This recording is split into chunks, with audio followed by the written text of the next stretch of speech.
Good afternoon, everybody.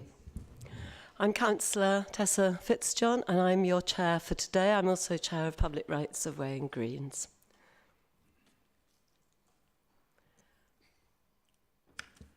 We're here today to decide whether or not Stoke Lodge playing fields should be registered as a town and village green. Myself and the committee received a 300-word document 5 days ago, and we will be discussing and debating the issues raised in the inspector's report and other relevant information that we received. We have King's Counsel, Mr. Edwards, who will be supporting and advising us. We're going to start today by taking apologies and substitutions. Councillor Fitzgibbon is unable to come, so Councillor Christine Townsend is substituting in her place. We also have a declaration of interest from Christine Townsend. Councillor Townsend, would you like to just tell us a bit about? Yeah, sure. So I've been involved in education for 20 years, so I've had contact with Cottam before it was an academy, since it's been an academy, but I don't consider that there's any conflict, as this is a completely separate piece of legislation that is not around education. Thanks. Lovely. Thank you very much, Christine. We're going to move on to the public forum, and thank you, all of you.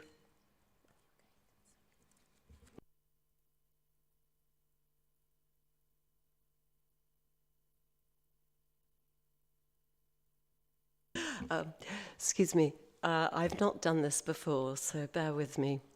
I'm going to go through the process for today,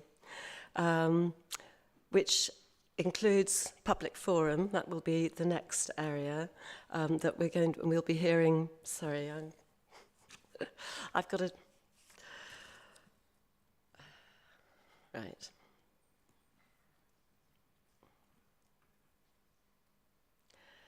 Okay. We have public forum next, and we've had a large number of statements, so thank you everybody that's written in. I know how much time it takes. We invited, in line with previously agreed procedure, arrangements have been made to allow for statements of up to 5 minutes from groups of 5 and over. We've received 5 statements, and I've exercised my right as chair to include an additional 5 minutes to make a total of 10 minutes for individual statements. The committee has agreed to invite those who would like to speak to agree between themselves for 8 people to come forward who have put statements in for the application, and 2 people to speak against. This is proportionate to the number of statements that we've received. I hope that's clear. So that means that we've got 5 of 5 minutes, and we're going to start with, sorry, I'm going to...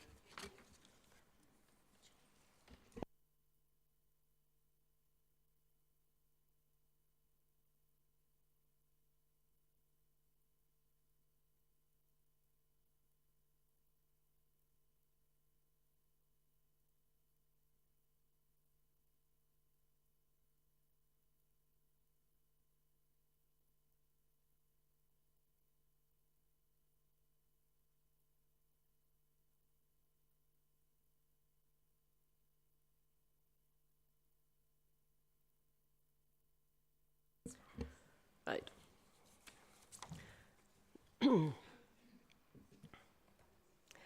Just to perhaps give you an understanding of how the day is going to proceed, we next have public forum, and then we will go into Nancy Rowlandson, who's head of legal services and represents the CRA, will present the report.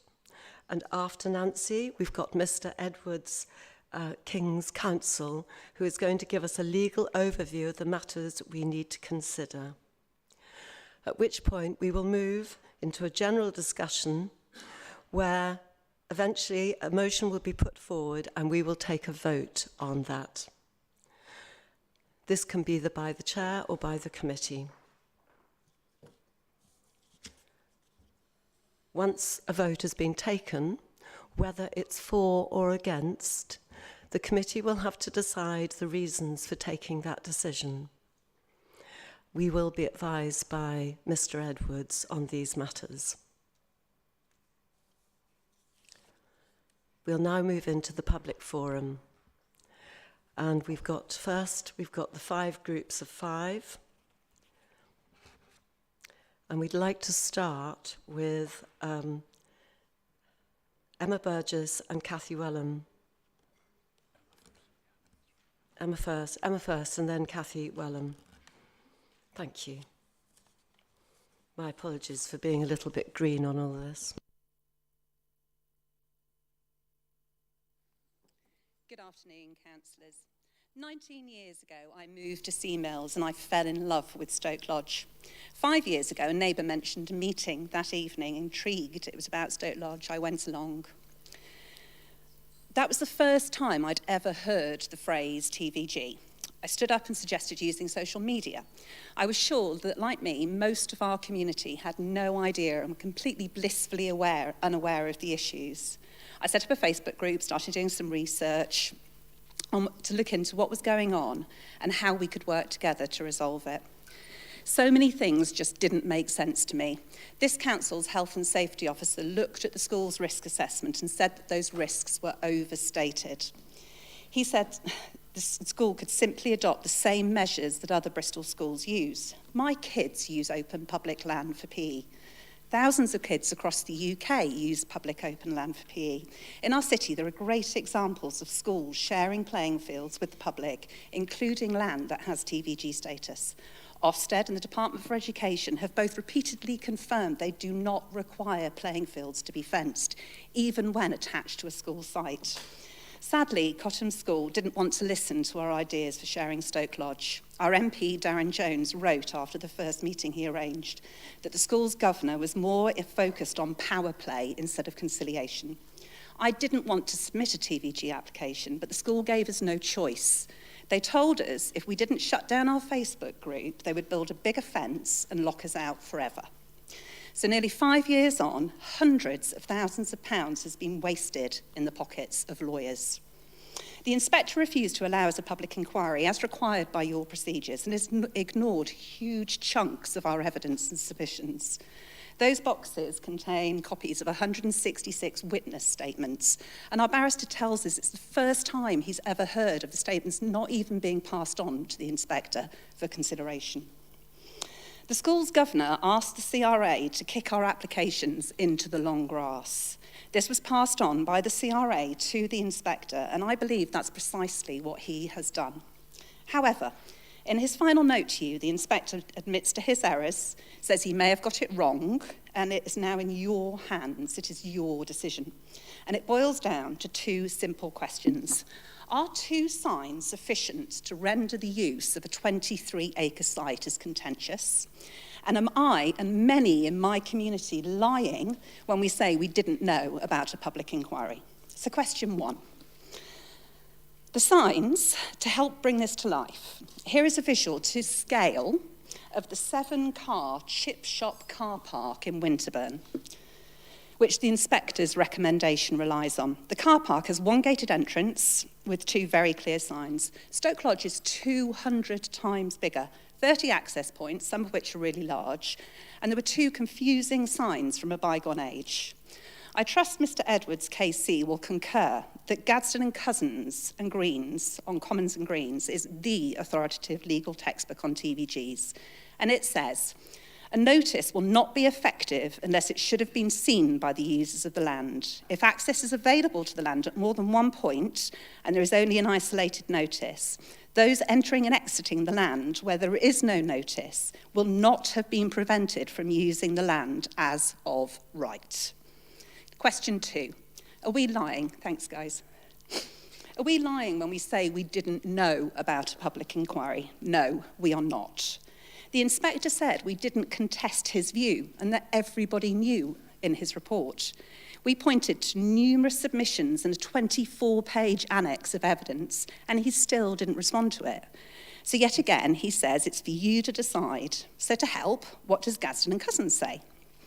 The question must always be whether a reasonable person in the position of landowner would conclude that he has brought home his objection to all but an insignificant number of users of the land. This may be harder to achieve in the case of communication by means which are not on site. So in short, we're back to the two signs. Not a public inquiry that the majority of us didn't know anything about. The fate of Stoke Lodge, the only green space left in our patch, now rests with your committee. By granting it status, it means you will also grant legal protection for schools and sports clubs' use. It just means the school won't be able to lock us out on a whim, build bigger fences and realise their published plans of floodlights, and tarmac, and who knows what else. DEFRA's TVG maintenance guidance is really clear. We can do lots of exciting things for the betterment of a TVG, including set out areas for sports. We can access community grant funding for things like cricket pitches, play equipment, teen yoga zones, and accessible paths. So to conclude, I implore you to make the right decision today. I'm sorry, you need to finish. I will. Thank you. I want to put my and my community's efforts and love for Stoke Lodge into a community sport trust, not another High Court hearing. Thank you. Thank you very much. The next speaker is Cathy Wellham. Thank you. I'll give you a minute, sort of heads up, when we get to the last minute. Okay. Thank you. I'm speaking on behalf of Cathy. The inspector's report is not his final word. Very unusually, his later note says he made errors and may have misinterpreted the key case. He says it's necessary for you to decide the individual issues yourselves and that you can lawfully decide to register the land. What you can't do is accept a report that includes known errors. The only way to protect the integrity of your decision is to reject the report and look at each issue in turn. One is straightforward. Statutory incompatibility is not a bar to registering Stoke Lodge as a TVG. This is a question of law, not fact. The lease requires the land to be playing fields for over 100 years, and a TVG will ensure the same. Statutory educational purposes include the provision of playing fields for recreation. Both Ofsted and the DFE have confirmed there's no requirement for a fence. Fairfield High, Bristol Free School and other schools do PE on public access land or in parks just fine. It's normal. Cottam took a lease in which it agreed to do the same. Unfettered community use was supposed to continue as both sides acknowledged it always had. The school cannot point to any incompatible statutory provision at all. Notice it hasn't even tried. So please don't be taken in by empty threats. The next issue is whether, after the public inquiry in 2016, thousands of people thought that use became contentious. The inspector claimed our evidence didn't even exist. Now he's suggesting that we could have used witness evidence on this. Well, here are 166 witness statements that he never looked at, many from people sitting here today, in which every single person says they considered their use to be as of right up to the date of the statement. Now, he could have asked them questions at a public inquiry, but he did not hold one. What he's not entitled to do is to reach a conclusion on the assumption that these people are all liars. That is outrageous, and as councillors, you must reject it. In the end, he shifted position significantly to rely on what he supposes a single poster might have said in 2018. But he has not even seen that poster. It was not in evidence. He's imagining what it might have said, and it wasn't even about the public inquiry. If you were deciding a minor planning matter and the officer's report was this shoddy, you would rightly reject it. The same is true here. This is a significant issue about public access to council land. So what's he ignored? First, the council spent 2 years defending this committee's decision to register the land in the High Court. It was not objecting to use. It didn't actually have power to under the lease. In July 2018, Cottam put up signs specifically intended to end as of right use. Local residents, councillors on the planning committee and our MP all protested. No one thought use was already restricted. He's ignored this and assumed everyone is lying and now said it's for you to decide. This conclusion is so unsafe that it will never bear scrutiny.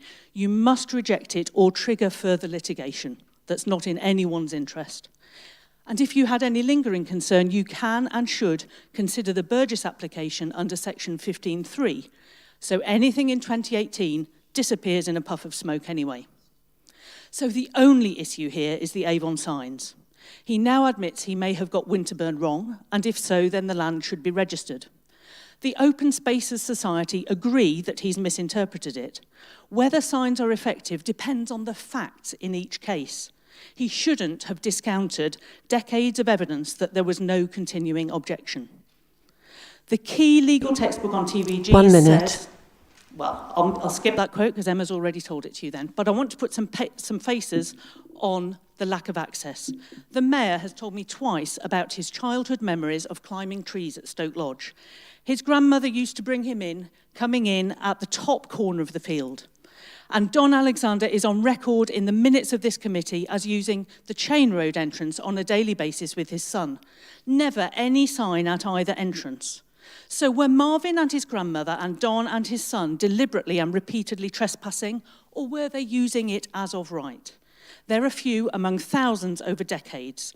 2 signs were never enough. Stoke Lodge was not gifted to Cottam as private property or a cash cow. It was leased subject to unfettered community use. School and club sports are not threatened by a TVG, but this green space is threatened by Cottam's privatisation and development ambitions. And you can end this today. Thank you very much. We're moving on to the next speaker. We've got one called a group joint statement number 19. Are you here today? It is, yes, it is 4. Yeah. Is that, yeah. Well, they're not a group. Good afternoon. Yeah. Right. Okay. Shall I start? Yeah. I'm proud to be here speaking on behalf of the Stoke Lodge community.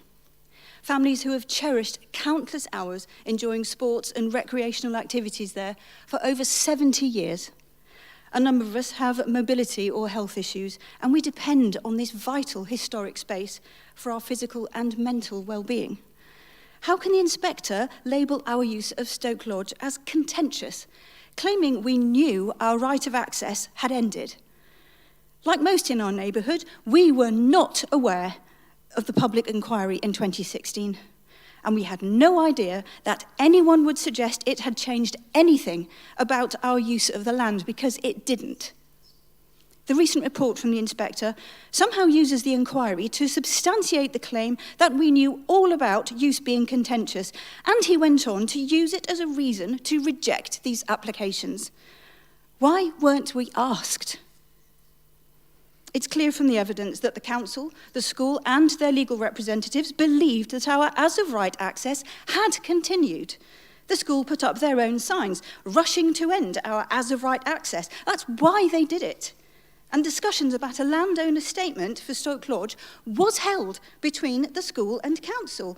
These work to stop or interrupt as-of-right use. So the inspector's assumption that locals were aware of as-of-right access ending is nothing short of ridiculous. Now, these signs, I always used Cheney Road or Ebenezer Lane for access, and there is not and never has been any sign there. In fact, we've all used Stoke Lodge for years, and not a single one of us ever read any signs. People access Stoke Lodge through other entrances, including their own back garden gates, and never did anyone challenge us, verbally or in writing. No one ever sought permission or thought it necessary for cricket matches, picnics, family outings, and even a hen party. With regard to his view on Winterburn, how can the 23 acres of rolling grassland at Stoke Lodge be compared to a tiny 7-space car park by a chip shop with 2 explicit prohibitory signs clearly visible from its sole entrance? Stoke Lodge is 200 times the size of that car park with dozens of entrances. And the 2 outdated Avon signs didn't even say keep out.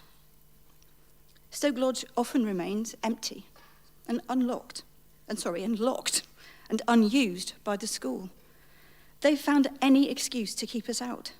During the pandemic, when we so desperately needed open space and fresh air at a safe distance, for one, and then they did it again when Extinction Rebellion held a protest in the city centre, miles from Stoke Lodge. Well, we would have eagerly provided statements about all this and more if only the inspector had organised an inquiry. Our right to be heard has been denied, and 166 witness statements that were submitted haven't even been seen by the inspector. The CRA's officer claims that his latest report is thorough. But how can it be? The inspector says the applicants didn't contest his views, when in fact they vehemently opposed them throughout the entire process. By selectively ignoring significant portions of the applicant's submissions, the inspector has certainly not been thorough. It's very clear to me that the inspector made up his mind before reading the first page of these applications. He issued a report in March 21 without even asking to see any of the new evidence. All he was supposed to do was advise of the process we would adopt. He just rejected the applications and continued to ignore submissions ever since. You've got 1 minute left. Sorry? 1 minute left. Oh, it's fine. We are deeply dismayed by the CRA's approach, and we implore the committee to reflect carefully on the issues and the compelling old and new evidence before you, because the inspector has got it very wrong. If Stoke Lodge isn't protected by a TVG, we have every reason to believe that, as detailed in the school's own options paper, it'll be lost to concrete and tarmac. A blatant privatisation of council land for private gain. And you, the committee, you can do something about that today. Thank you. Thank you very much. May I just check? What group are you representing? Okay, so we've had... Okay, thank you very much. Okay, thank you. Can we move on, please, to our next 2 speakers, which is Joanne Butler from Cottam School, and after Joanne, Penny Beeson, could you be our next speaker after that? Thank you very much. Thank you. Good afternoon, everyone. My name's Jo Butler. I'm head teacher, and on behalf of Cottam School, I'd like to read a statement in relation to the matter being decided upon this afternoon by the committee. I'd like to start by saying that it's not possible in 5 minutes to correct the mistruths that you've heard this afternoon from the applicants. But we are clear that we have made our legal case clear. The fatal flaw in these applications is that the landowner has made it consistently clear through the erections of signs and their conduct resisting the earlier Village Green application that they object to the unfettered use of the land by the public for sports and pastimes. In no circumstances, the use by the public has not met the statutory requirement to be as of right, because to be as of right means that the land has been used without being told expressly or impliedly that it is contentious. It follows that there is no legal route by which the council can grant these applications. The school is under a statutory duty to provide sufficient outdoor space for its students. It has no other land available for this purpose except this land. The school is also under very strict safeguarding duties which make it impossible to allow the general public to use the land whilst its students are present. The applicants have mentioned other state schools in the city. I think I'm on very good terms with those state heads, and they too are concerned about the amount of access that the public have to their playing fields because of safeguarding concerns. Granting these applications would have very serious consequences for the operation of our school within the current regulatory framework. The school wishes to bring to the attention of the committee details of the dedicated website about Cottam School playing fields, www.stokelodgeplayingfields.org.uk. It provides, amongst other information, clear details on the times they are open outside of school for use of members of the public.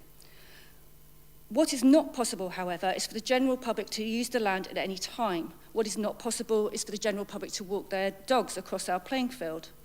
That would effectively mean that the school could not use the land, as it would be in breach of its safeguarding duties and would therefore be in breach of its duties to provide sufficient outdoor space.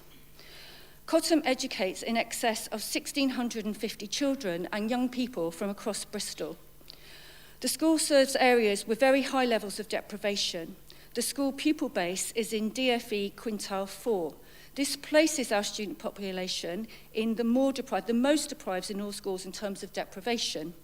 Over 50% of students are in the very highest category of deprivation, and in excess of 30% of our students are entitled to the pupil premium grant, which is significantly higher than national. Please don't be led into thinking, because of where our school is sited, that we serve children from that local area, because we do not. For the size of our student population, we have very restricted space available on the main school site. And off-site sports provision is not a luxury, but an imperative for delivering our statutory sports curriculum. And it should be noted that this has been the case for many years. It's also really essential for our students, our young people, the majority of whom live in very deprived of areas of Bristol, in overcrowded housing, with no access to green space at all.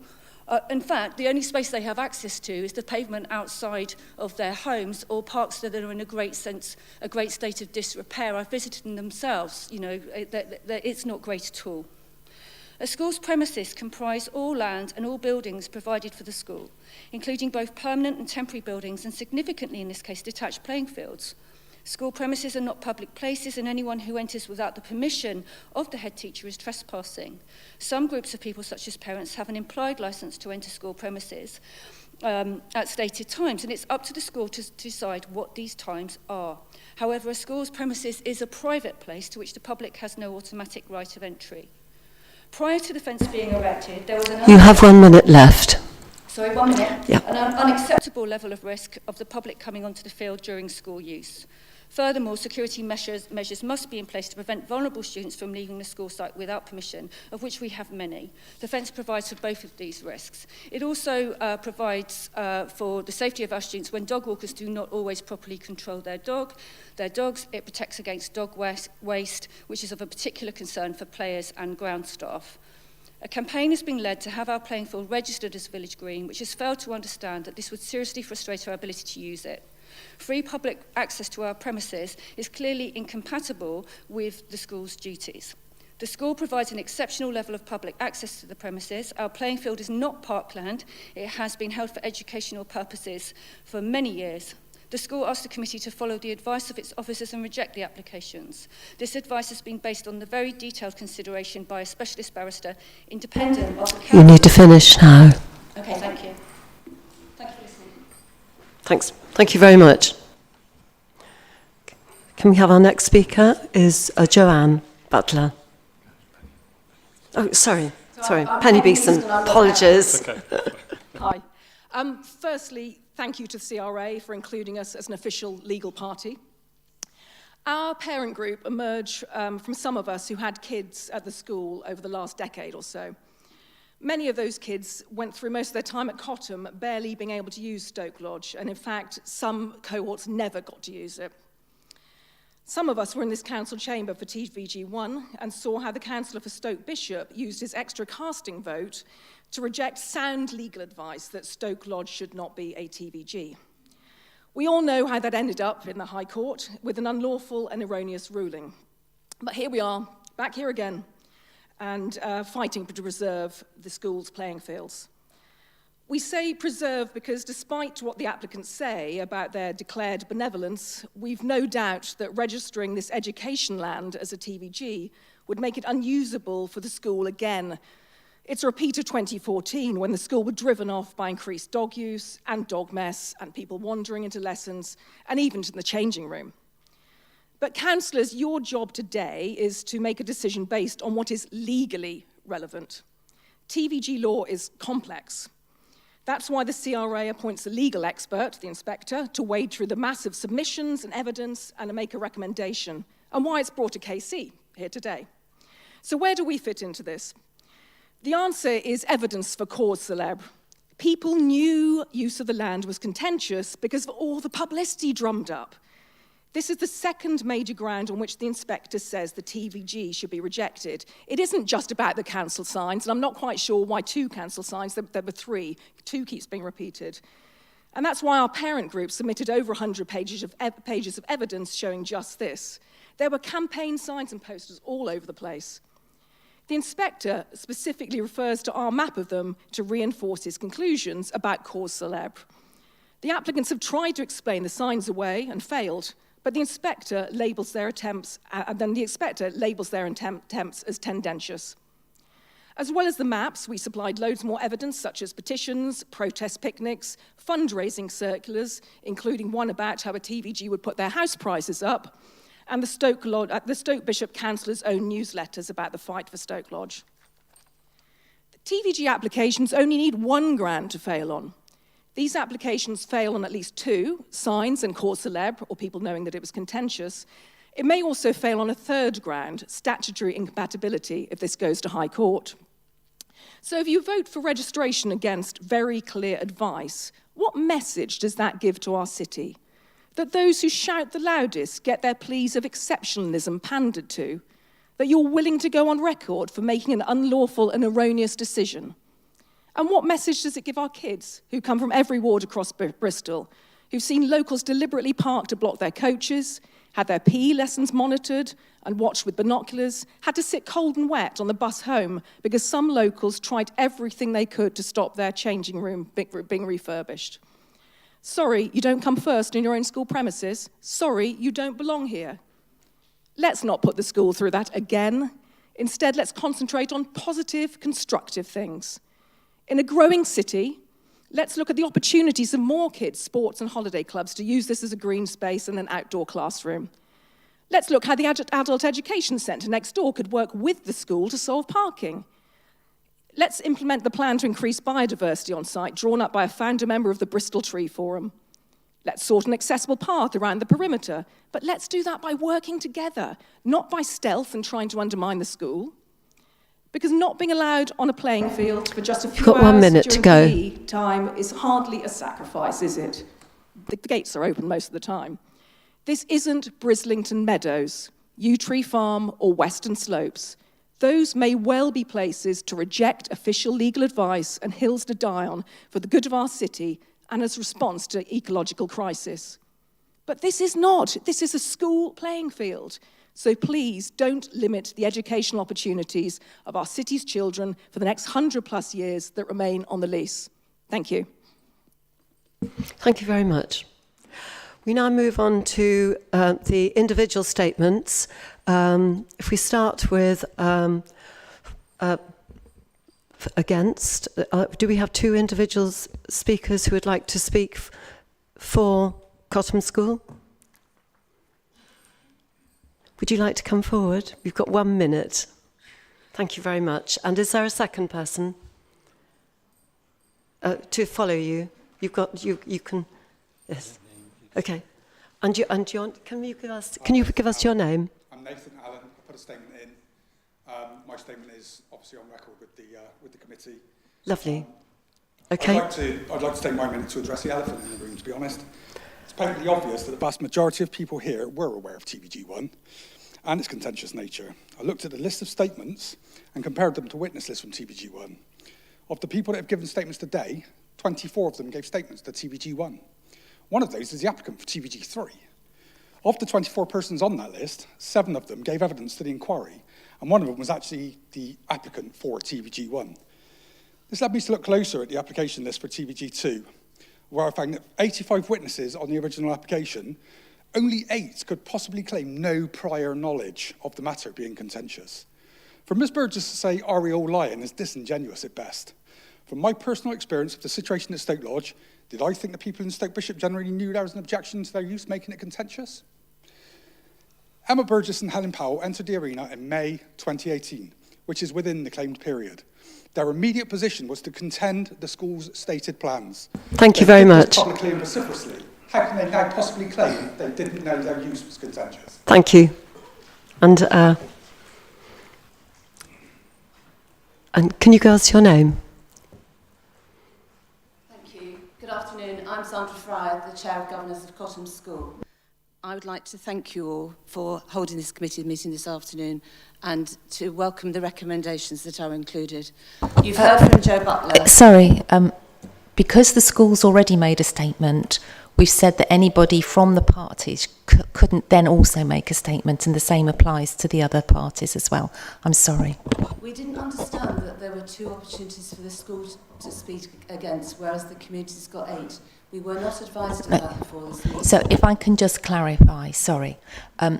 We had, the arrangement was that the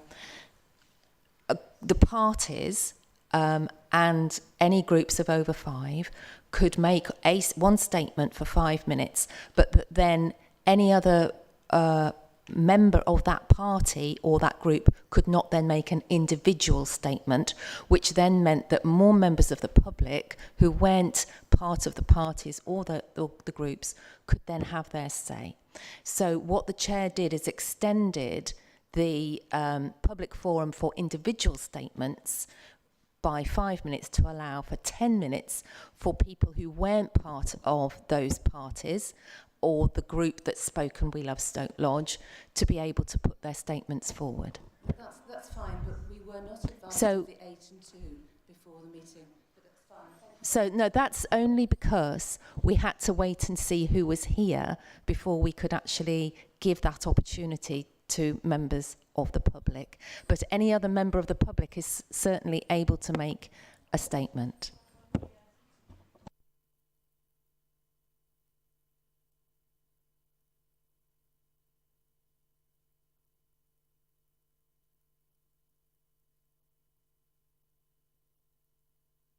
Hello there, apologies, this is unrehearsed. My name is Joyce Woolridge. I'm a parent of somebody who was at Cottam School and never actually got to use Stoke Lodge.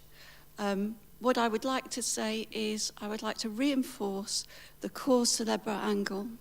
I would like to remind people that there are 100 pages of evidence that were submitted by the Cottam Parent and Carers Group that should be looked at. Cathy Wellham's statement in favour of TG1 is actually in the set of materials that was put online by David Mayer, who was the applicant for TGV1. You can read it, her name's on it. I understand that memories are fallible.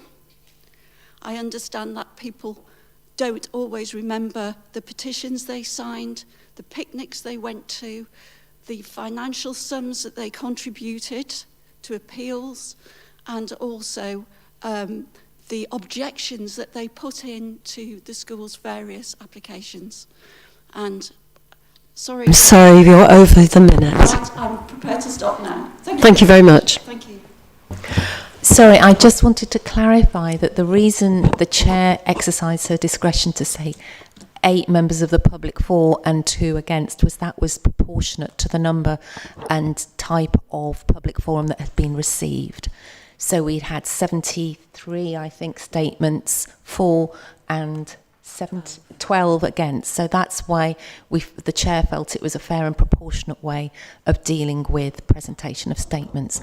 So if those who are making statements for could decide 8 people, if there are 8 people who wish to make statements, then please can they make themselves known.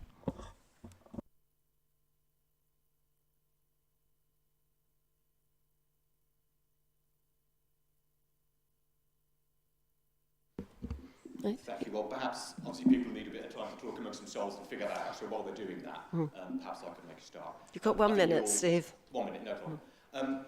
After years of argument and thousands of pages, this comes down to 2 signs. And whether those 2 signs were sufficient to be clear to thousands of people who used Stoke Lodge over decades that use was contentious. And this isn't a technical, legal argument. This is a plain matter of fact that you can, and indeed you need to today, take if you want. I would say it's patently obvious those signs were not adequate. You've heard about the test case of a small car park. Stoke Lodge is massively bigger, hugely porous boundaries and dozens of access points. And the evidence that's in all these witness statements and in public forum today is overwhelming, that people have been using that land for decades with no idea that anything they were doing was contentious. And if you agree with me on that, there really is only one finding you can make today, which is that their use was of right, and therefore the land should be registered. And I urge you, and residents urge you today, to make that finding. Thank you. Thank you very much. Do we have another speaker?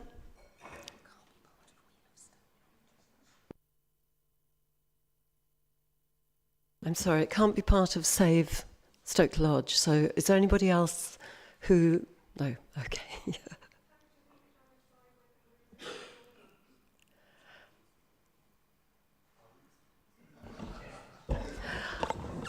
We're relying on people being clear and honest here. If they are a part of the We Love Stoke Lodge campaign, then they have already had their 5 minutes and they've identified that. If you're part of that campaign, then no. If there's anybody else that wishes to make a statement, then they are able to do so. We have a speaker, I think. Could you identify yourself? My name's Alan Priest. I was part of the TVG1 with David Mayer and a witness at the public inquiry, but I'm not particularly involved with We Love Stoke Lodge. I did spend 4¼ hours being grilled by Richard Grounds, the QC for the Cottam School at the public inquiry, over the interpretation of the sign. And we did, or I certainly came to the conclusion, and I was not persuaded otherwise, that the sign did not actually tell me I was not allowed onto Stoke Lodge. It merely said it was not to commit a nuisance, not to exercise dogs, horses, fly aircraft, or anything else that might cause a problem. And I still feel that way, that even though I could see the sign at the West Dean entrance, it was never an obstacle. It was just telling me what I could do. In addition, I would like to make the points that in 2010, Claire Campion-Smith did tell us that we would, it was a solemn promise, which was also part of a council minute, that we would have unfettered access and be no fence. Cottam signed a lease to that. I'm afraid your time's up. And so, coupled with that and the sign, I think we have a very strong case that we were not being contentious. Thank you. Thank you very much.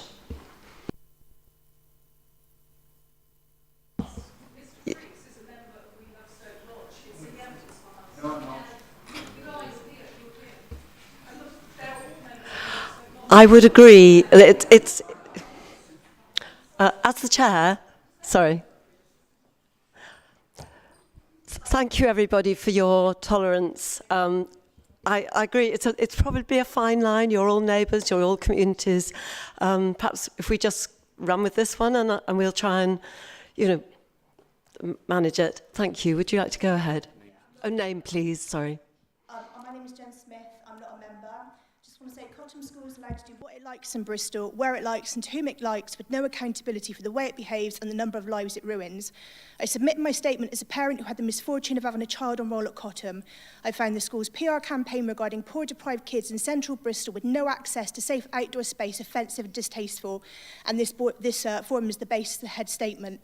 As the parent of one of those kids, the Stoke Lodge land grab was of no benefit to my disabled child. He was unable to attend when on roll because the school deliberately chose to act in a discriminatory way towards him, causing lifelong damaging trauma.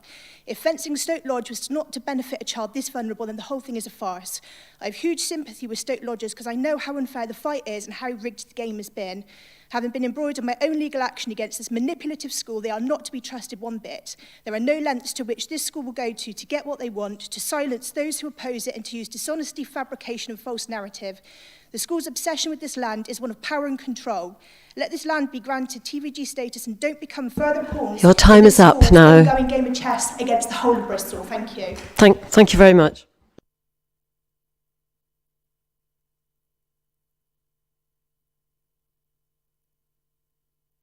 If you can start by giving us your name, thank you. Yes, my name is Charles Elderton. I've lived in the local area surrounding Stoke Lodge, initially moving to the area in 1985 when I was 16. We lived as a family in Belwan Road, one road away from Stoke Lodge. It was there we came to play football, walk the dog, and make full use of Stoke Lodge. I do not recollect any sign saying we couldn't use the land, let alone the council or anyone else ever refusing us entry or asking us to leave. It was used communally by all my friends and family at that time. Up until the public inquiry in 2016, I wasn't even aware there was an issue with use of the land. There was no reason to.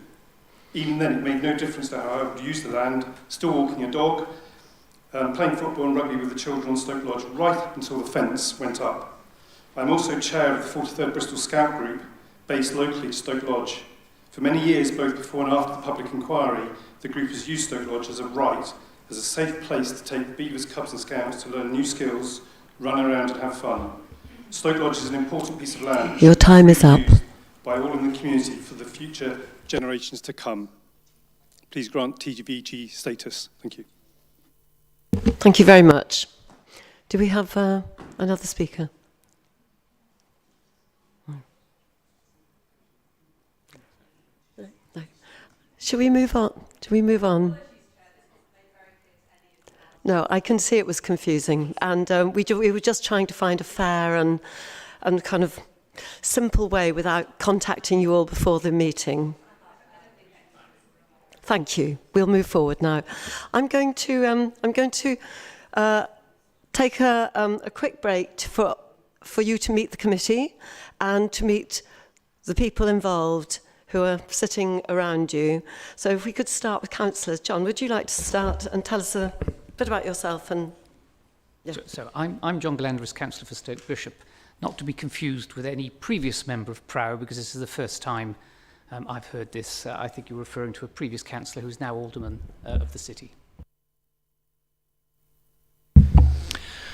Good afternoon, I'm Jonathan Hacker and I'm councillor for Stockwood Ward.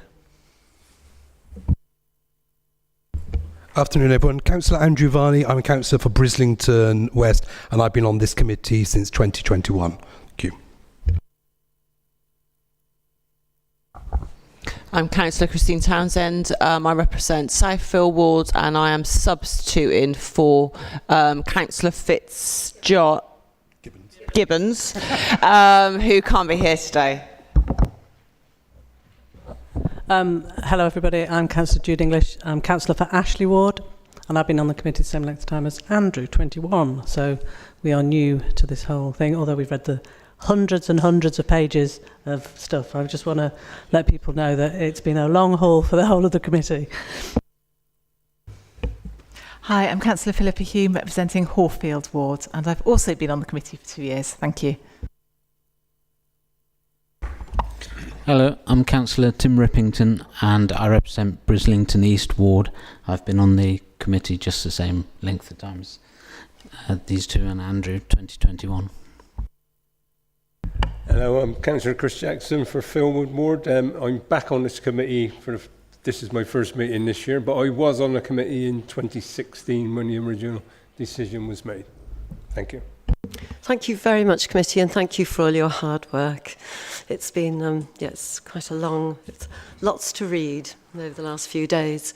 And we're moving on to our legal team that's represented by Nancy Rowlandson.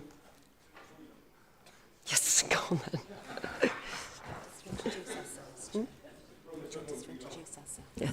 Yes, you introduce yourself.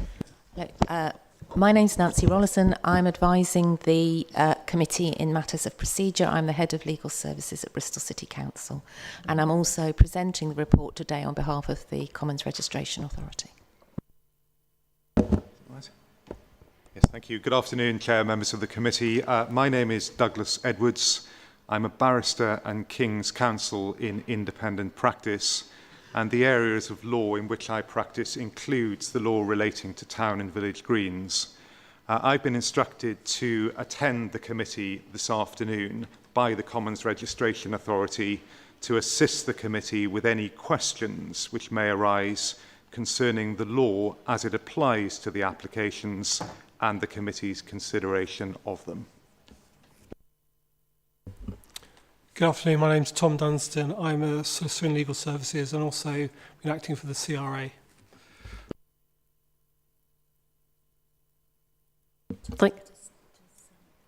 Okay, go on. Hi, I'm Steve Gregory, Democratic Services, and I'm clerk in the meeting today. Thank you, everyone. You can see as a committee, we're very well supported.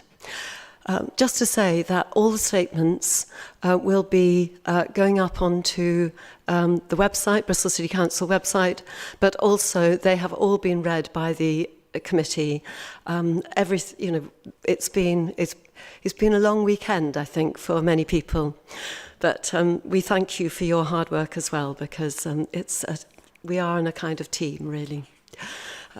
So we're moving on now to the point where where Nancy is going to present the report, and then we're going to have some feedback and overview from our King's Counsel, Mr. Edwards. Thank you. Thank you, Chair. And committee members, I'm not going to take long on this. You've had a chance to look at the report. I'm formally presenting it to you. The report that you need to consider today concerns 2 applications, as you're very aware, to register the site known as Stoke Lodge Playing Fields in Stoke Bishop. You have a statutory duty under the Commons Act and associated regulations to determine whether or not the land in question should be registered as a town or village green within the meaning of that Act, by reference to whether the relevant statutory requirements are met. In his report, the inspector has recommended that the applications should be rejected and the land not registered, because in the relevant 20-year period, use by local people has not been as of right as provided for in the legislation. It is the CRA's view that the inspector in his report has thoroughly examined the applications and the process under the Commons Act 2006 and has properly considered all the evidence, and that his advice and recommendations are correct in fact and law. Therefore, the recommendation in the report is that the committee adopt the recommendation of the inspector and the site is not registered as a town or village green. Thank you, Nancy. We move on to Mr. Edwards. Yes, thank you, Chair. The applicants, as the committee is well aware, seek the registration of Stoke Lodge Playing Field as a town green. And the applications, as you've heard, are the subject of objections, including objections made by Cottam School, who occupy the land, and by Bristol City Council in its capacity as local education authority and as landowner in that capacity. And again, as the committee will also be well aware, the process by which land can be sought to be registered as a green and to be so registered is a statutory one. It is prescribed by the Commons Act of 2006. In order for either or both applications to succeed, the applicants must show, and the committee must be satisfied, that the relevant statutory qualifying requirements are met. And those requirements are derived from Section 15 of the Commons Act 2006. And with one exception concerning the period of use of the land for lawful sports and pastimes, the qualifying requirements are identical as they apply to each of the 2 applications. So what then are the qualifying requirements? And those are these. First, the applicants must show, and the committee must be satisfied, that the land has been used for lawful sports and pastimes.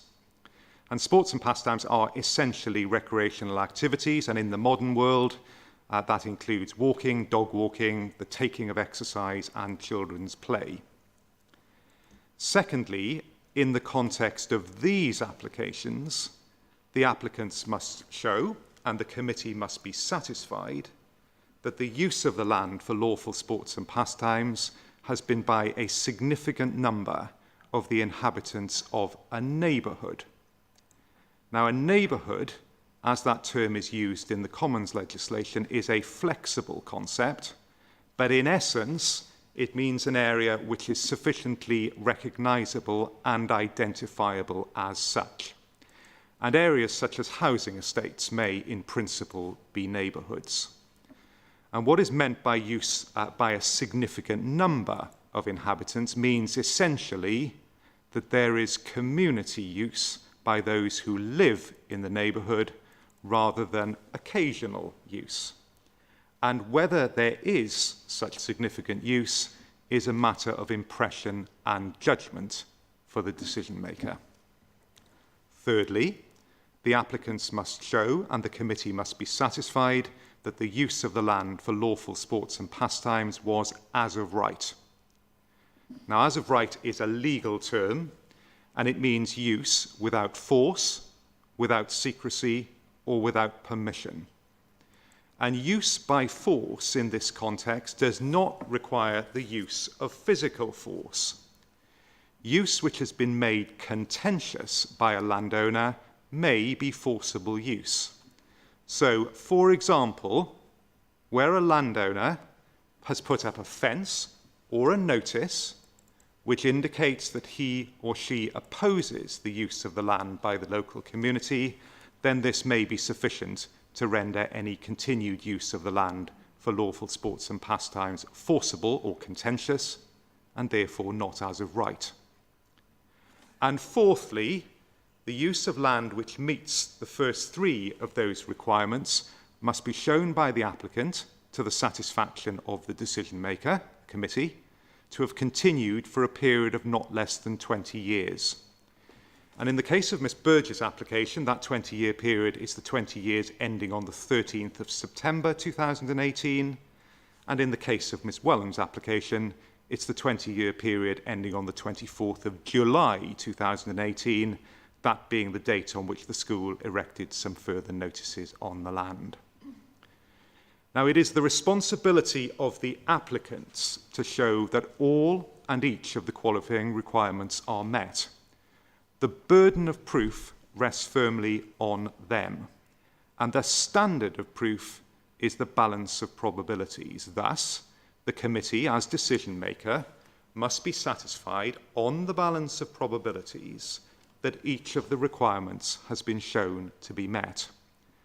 And although the standard of proof is the balance of probabilities, the courts at the highest level have held that, because of the very significant consequences to a landowner of his or her land being registered as a green, a Commons Registration Authority should consider with particular care whether the requirements are fully met.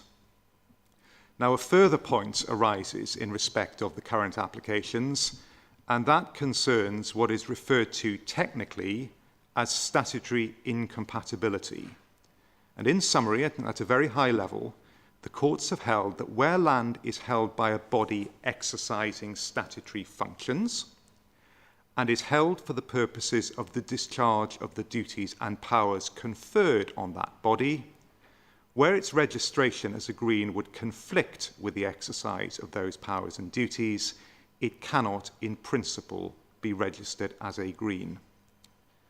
Now, the law in this respect is relatively complex, and it is set out in the inspector's report which you have.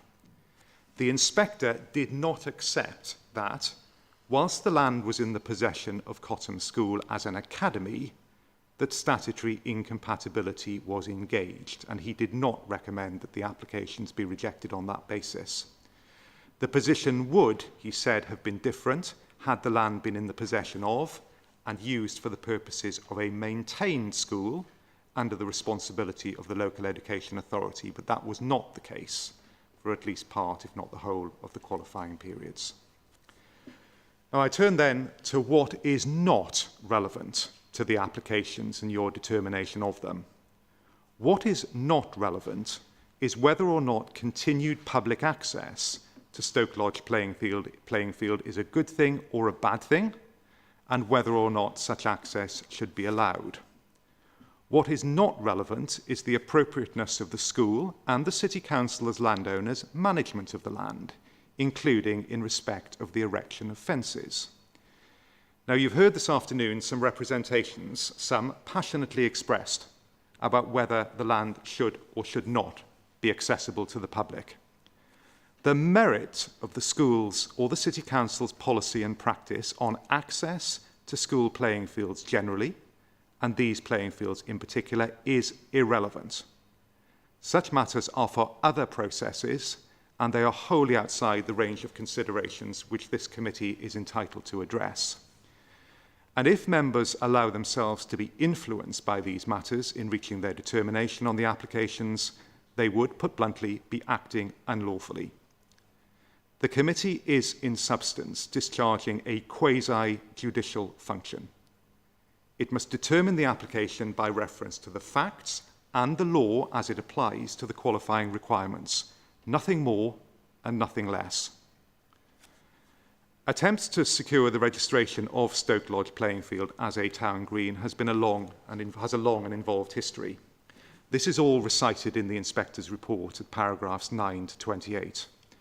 A public inquiry was held into a previous application. It sat for many days in June and July 2016, and the same inspector who has produced a report and recommendation on the current applications was appointed by the Commons Registration Authority to hold that inquiry on its behalf. And in his report issued in 2016, he concluded, as a matter of fact, that the first, the second and the fourth of the qualifying requirements that I've reminded you of, that is, that the land had been used for lawful sports and pastimes by a significant number of the inhabitants of the neighbourhood for the requisite 20-year period, had been met. In respect of requirement 3 and use as of right, he, however, found that 3 notices erected by Avon County Council in 1985 or 1986 were sufficient in number, location and visibility, and in terms of the message they conveyed, such as to render ongoing use contentious and forcible, and thus not as of right. And he recommended that that application be rejected. The Commons Registration Authority, as you're aware, initially rejected that recommendation and registered the land as a green. That decision was the subject of a claim to the High Court for judicial review, and the court found that the committee had acted unlawfully in allowing the application, and they quashed its decision. Subsequently, on the 25th of June 2018, the committee resolved to accept the inspector's recommendation and to register Mr. Mayor's application. Ms. Burgess and Ms. Wellham's application were made subsequently and concern somewhat different and later qualifying periods. Mr. Petchy the inspector was asked to consider those applications and to provide a report into them and a recommendation as to whether they should be accepted or rejected. In light of his previous conclusions about the adequacy of the Avon County Council notices in rendering the use contentious when he considered Mr. Mayor's application, and his recommendation was, of course, accepted by this Commons Registration Authority, Mr. Petchy's approach was to consider principally the question of whether the Avon County Council signs and the landowner and the school's response to the earlier Village Green application was such that the use of the land for lawful sports and pastimes during the 20-year periods to which Ms. Burgess's and Ms. Wellham's application relate continue to be contentious and not as of right. This is essentially concerned matters of law, in particular since the facts concerning the erection of the Avon County Council notices had been determined through the 2016 report, and other relevant factual matters were not in substantial dispute or disputable. And after considering the representations of the applicants, of the objectors and of others, the inspector recommended that both applications be rejected, since use of the land was contentious during the qualifying period and not as of right. It is, of course, the case that the determination of the applications is a matter for the Commons Registration Authority acting through this committee. The inspector can and did report and make a recommendation, but he did not and could not decide the applications. And it is perfectly normal when applications of this sort are made for a Commons Registration Authority to appoint an inspector to report on the applications and to provide a recommendation as to whether the applications should be accepted or rejected. And there are very good reasons for this, including that applications for registration of land as a town or village green often raise difficult and complex matters of fact and law. And a registration authority will generally, therefore, seek assistance from an external lawyer, usually a barrister, who has experience and expertise in the law of town or village greens.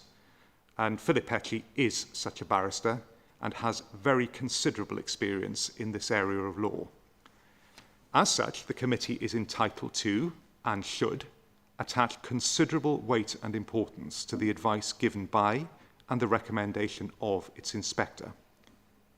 It is, of course, the case, as I've said, that the ultimate decision is that of the Commons Registration Authority acting through this committee. But the committee should consider very carefully indeed before it rejects the inspector's conclusions of fact and/or of law and his recommendation which is derived from those conclusions.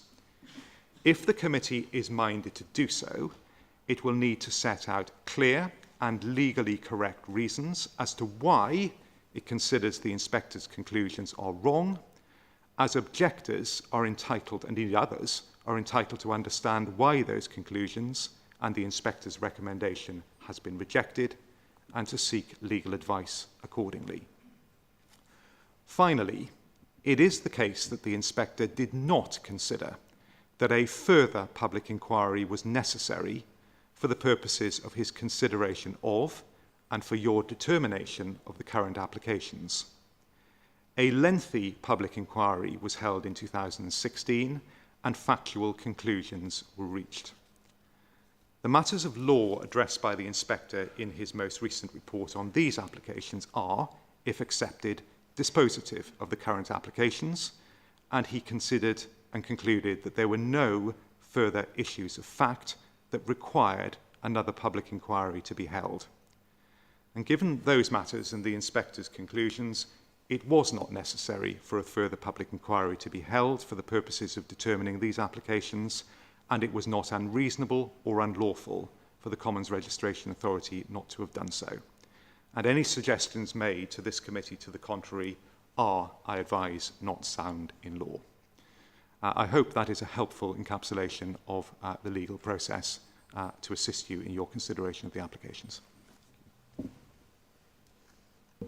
Thank you very much indeed. I think we're all stunned into silence. Thank you very much, Mr. Edwards. And we are going to also have the benefit of your support and advice as the committee moves through the discussion. So we move on to the point where the committee are going to talk amongst themselves, but hopefully you will be able to hear everything. I'm afraid we are not taking any more questions from the public. This is now for the committee to decide amongst themselves this very difficult decision. And we are going to start. So there will be a point where a motion will be put forward by a member of the committee or myself, and then a vote will be taken. Is that fairly clear? Thank you very much.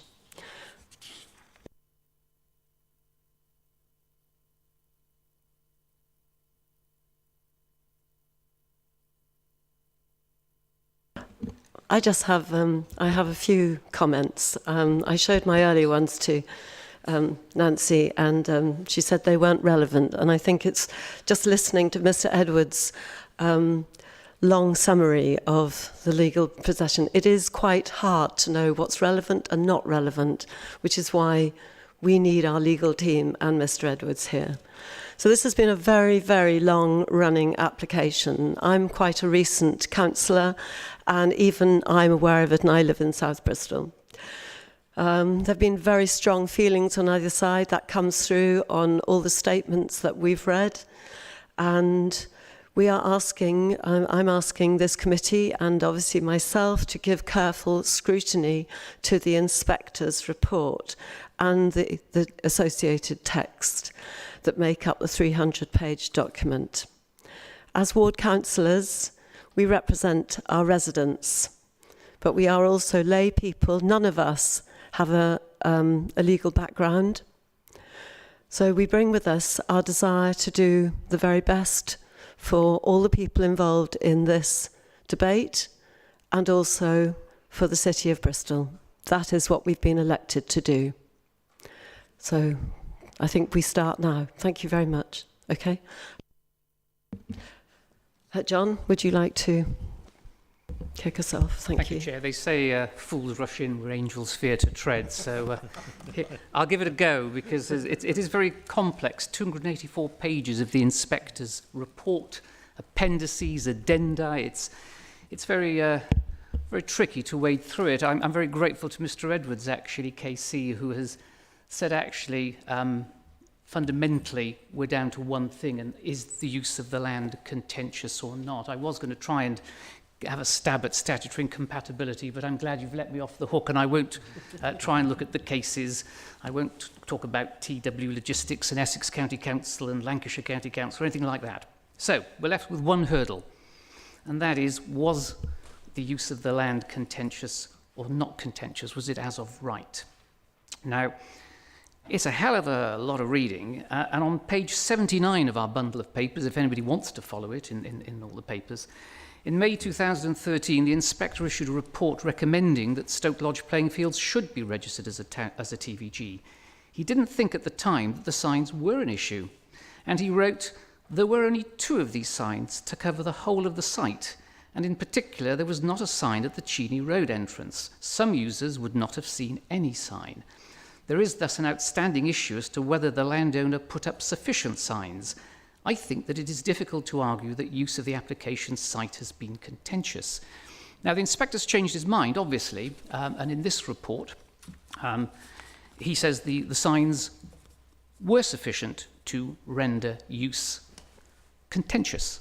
And obviously, the inspector isn't here. We can't actually ask him directly why he's changed his mind, but he does then focus on a case called Winterburn versus Bennett. Now, in that case, 2 signs were considered sufficient to prevent a prescriptive easement.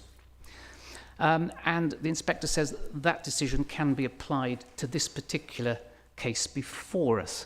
But in his covering letter to the Prow Committee, the inspector does say that the role of the Prow Committee as decision makers is not to question his legal advice, and I wouldn't dare do that, but to consider his interpretation of the facts. And he writes, it is open to a decision maker to disagree with the inspector's findings as to fact, and more broadly with an inspector's interpretation of the facts for reason given. So I think we do need to look at the Winterbourne case. It has been touched on in some of the public forum statements, but I have checked the case as well, because it is clearly very important.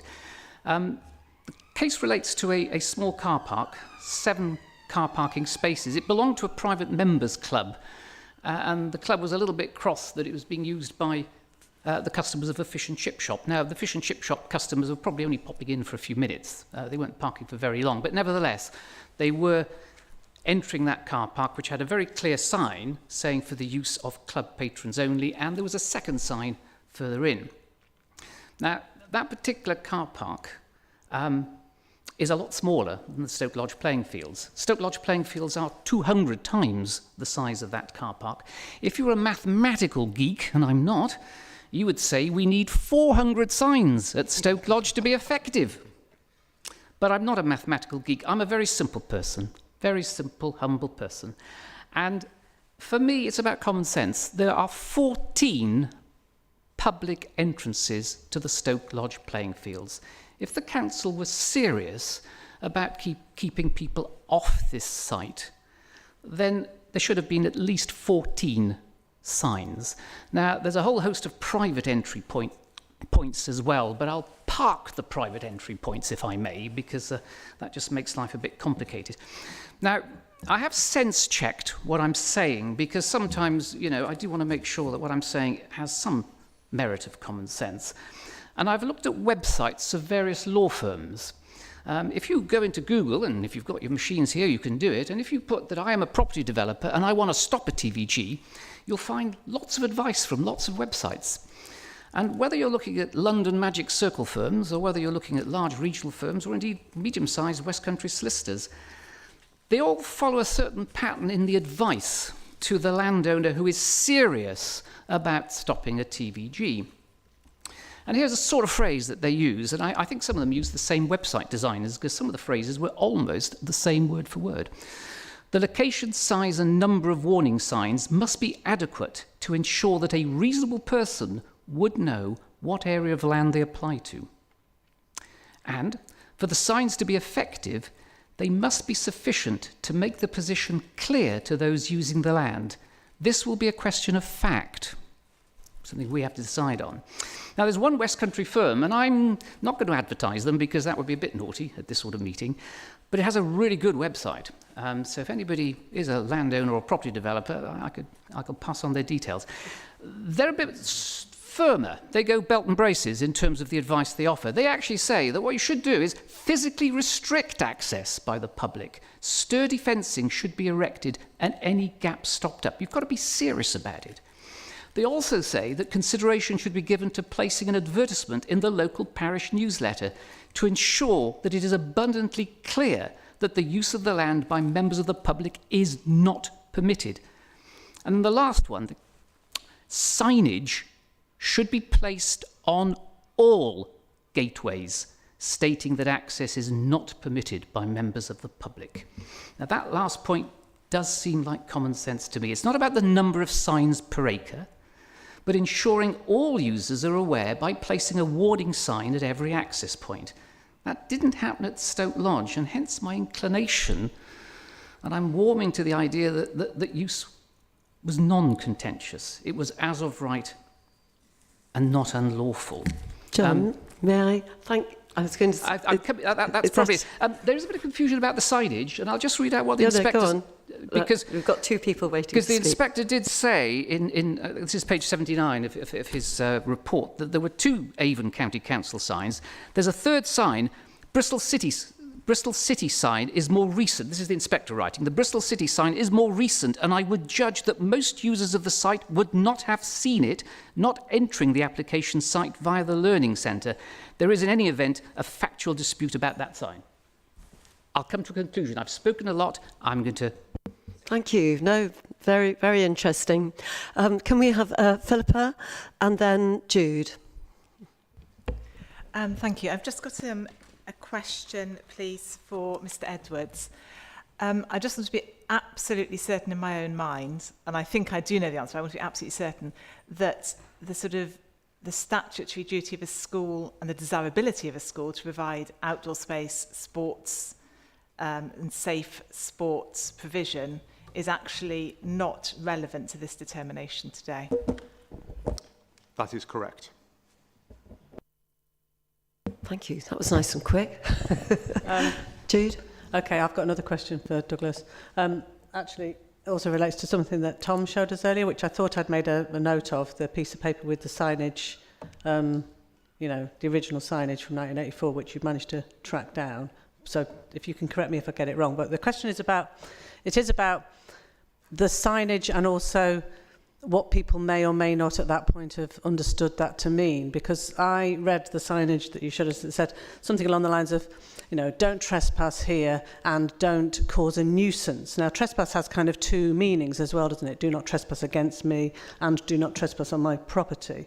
So there's a kind of thing where, as the Scoutmaster says, there's a thing, managing land is difficult for the council and for all people that manage land. We know with parks, it's difficult to, you know, stop people being a nuisance to other people. So there's something about the sign for me that says, if you're creating a nuisance, if your dog is, you know, not behaving, or you're too loud, or you're, in the modern world, you know, using amplified music, then you could be prosecuted under a certain act. So for me, that sign was not necessarily about don't come on, but if you are here, we want to control your behaviour, or at least have some way of saying, if you are a nuisance, you know, gangs of children, vandalism, whatever, we can prosecute under a certain act. And there was an act that was mentioned, Tom, yeah? There's something offences against the person act, that which was on the original, very old sign, yeah? So, although we're talking about whether the sign would, even that length ago, say to people, don't come on, it obviously wasn't saying don't come on to many, many people. It was saying, if you do come on this land, as landowners, we want you to respect it, and if you misbehave, we may take action against you, which is what I think any responsible landowner might do. Does that have Does that have any meaning in this context? Do you see where I'm going with this? Well, because we're trying to, somebody's trying to say the very act of a sign saying, you know, don't do this is enough. I mean, I don't think that sign was actually clear enough. Well, if I could do my best to answer the question, I think perhaps it's worthwhile just reciting what the Avon County Council sign said. And it is set out in the Inspector's 2016 report at paragraph 13, and as I understand it, a copy of that page has been made available to the committee in advance of the meeting, but I'm going to just read it out if I may.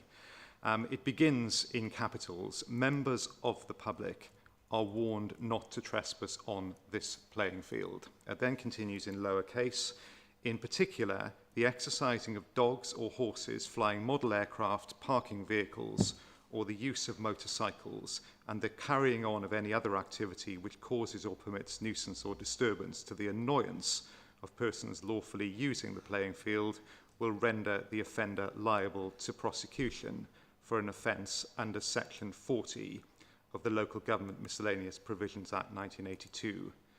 Requests for authorised use should be made to the Director of Education, and then in capitals, County of Avon at the bottom. Now, in answer to the question put to me, one of the matters that has to be considered in the determination of the application is whether what is set out on that notice was sufficient to render use contentious. That is, that the use was being opposed by the landowner. Now, the committee is aware of the background of this, and that matter was considered in full by the inspector in his 2016 report, and his conclusion was that overall, and looked at objectively, that the terms in which that notice was expressed was sufficient to render land contentious, in the sense that the landowner was resisting trespassory use. And the inspector also addressed in that report the location, the numbers of those signs, and also the evidence that some people say they were not aware of it, and attributes that in part to people really not paying any attention to the notice rather than not actually seeing it. Now, that conclusion was obviously accepted by the Commons Registration Authority in 2018, I think it was, when they accepted the inspector's recommendation. And the inspector, in his report to you, has confirmed that he does still consider that the notice was sufficient from the time it was erected, or the notices were sufficient from the time they were erected, to render the use contentious. So I hope that assists in answering the question. And can we just have confirmation that that was the recorded time we've got there for that was 1985? The notices were put up in either, just give me a moment to go back to my notes. The notices were put up by Avon County Council in 1984 to 85. Just give me a moment, please.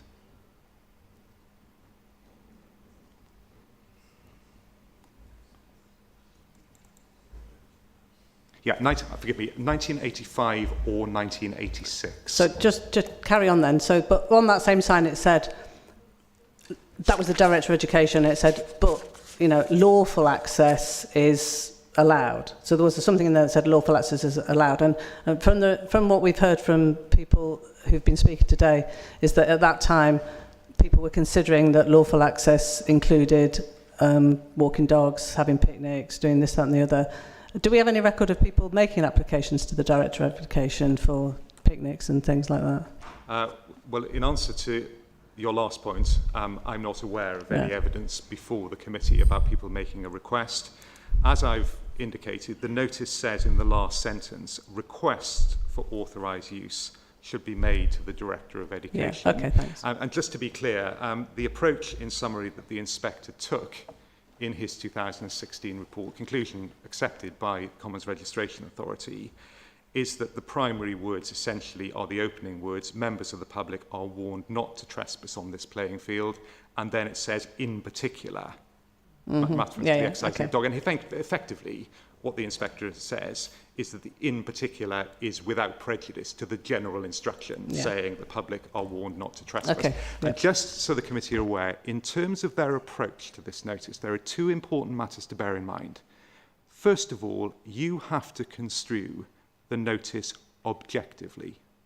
What effectively would this notice convey to a reasonable person reading it, and what would they understand? That's your primary approach to the question of the notices. Secondly, it is, of course, important to bear in mind that the inspector concluded in 2016 that the notices, in terms of their number, location, visibility, and what they said, was sufficient to render the use contentious. That conclusion was accepted by the Commons Registration Authority because ultimately the authority accepted the inspector's recommendation and rejected the application. The inspector has restated that he hasn't changed his mind on that, and therefore there would need to be very clear reasons indeed before the committee reached a different conclusion now to that reached in response to the earlier application and that set out in the inspector's report. Thank you. Thank you very much. And thanks, Jude. Moving on, Christine, I believe you've got a question. Thank you. I've got a couple of questions for our Casey. The first one is about the purpose to which the local authority bought the land after the war. Have you got a copy of the whatever document it is that outlines the actual wording used in relation to the educational use? Because I would contest that educational use is not the same as statutory educational use. So I want to understand that. My second question is in relation to people's back gardens opening out onto this field, or whatever it is that we wish to call it.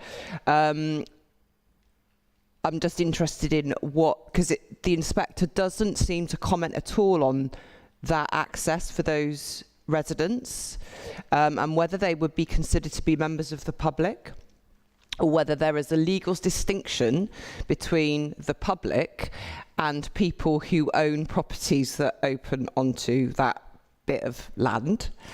And the third bit is in the Winterbourne case, because that's sort of listed quite a bit. So the Winterbourne case, there's specific wording in there. It talks about, I think it's clearly visible signs. The inspector uses the terms not decrepit. And for me, those two things are not the same. And I'm just wondering what your legal view is on the difference of those wordings, please. Thank you. Can I take those points in turn? I have not seen and have not been provided with any documents of a historic nature identifying the basis upon which the land was originally acquired or held by public authorities. What is clear is that the inspector in his various reports has identified the history of the land, and it does seem clear that the way in which this land was handled, if I can put it that way, by the various public authorities who were the owners of the land over time is consistent with the land being acquired and or subsequently held for education purposes, and that would include for the purposes of school playing fields. And you can test that very straightforwardly. The land was used as a playing field associated with a maintained school when it was a school that was being run by the local education authority. The local education authority, as I understand it, then transferred the land by way of a lease to an academy. Now, it wouldn't have actually been lawful to do either of those things unless the land was held for statutory education purposes. Because if it was held for something different, like housing, then the local authority would be acting unlawfully in seeking to use it as playing fields or to transfer it to an academy. So, albeit I have not seen any documentary evidence in direct answer to your question, on what I have read, on the balance of probabilities, the land was held for education purposes. The second point you make is about back gardens. The answer to your question is it depends. It depends on how the land is being used by those who access the land from their back garden. If, as may well be the case, people entered the land via a gate or over a fence from their back garden and went on the land to indulge in recreational activities, to walk their dog or to play with their children or something of that nature, then it would seem that that use would be a lawful sport and pastime, and therefore would be use that is relevant to the qualifying requirements. If somebody came out of their back gate and, I don't know, was using it to store their garden furniture or to dump some cuttings or to mow it and treat it as an extension to their garden, that's a very different thing indeed, and that is unlikely to be a lawful sport or pastime. Now, the third point that you make arising from the Winterburn and Bennett case is an observation about the inspector saying the Avon County Council signs were not decrepit. Now, he says that as a matter of fact. The question of whether they are decrepit or not is not determinative as to whether they are sufficient in number or message or visibility. But as I've said a number of times, what the inspector did conclude as a matter of fact in respect of exactly these signs in his 2016 report is that they were sufficient in number, location, visibility and message to make the land contentious, and that is a conclusion that was accepted by the Commons Registration Authority when it rejected Mr Mayor's application, and the inspector has confirmed in his report and in his subsequent notes on the current applications that he has not changed his view on that, and that is his advice to you. And as I've said, given that background, there would need to be very clear and compelling reasons for a different conclusion to be reached at this stage. So I hope that is helpful. Please, any supplementary questions, I'll do my best to answer. Yeah, it's the difference between the public and people whose back gardens open out onto that land. If you live there, are you also in law a member of the public, or do you have a different status? Well, you're still a member of the public, but if I can just try and answer what I think the point you're putting to me, is if you're a member of the public and you've got a gate in your back garden that goes onto the land, and you go out of that gate every evening after you finish work to walk your dog, then you will be using the land as a local inhabitant or a member of the public, and your use is likely to be, would be considered as being use for lawful sports and pastimes, therefore qualifying use. If you're using it for something different, then the conclusion may be different. Andrew. Thank you. Just carrying on from your point, actually, about people's back gardens with gates that directly access the land. If they're using that land in a manner that's not causing any trouble to anyone else, so they're just walking their dogs or playing with their children, the examples that you cited, are they then using that land in a non-contentious way? Would that be considered contentious use if they're just accessing the land from their back garden? Or is that as of right?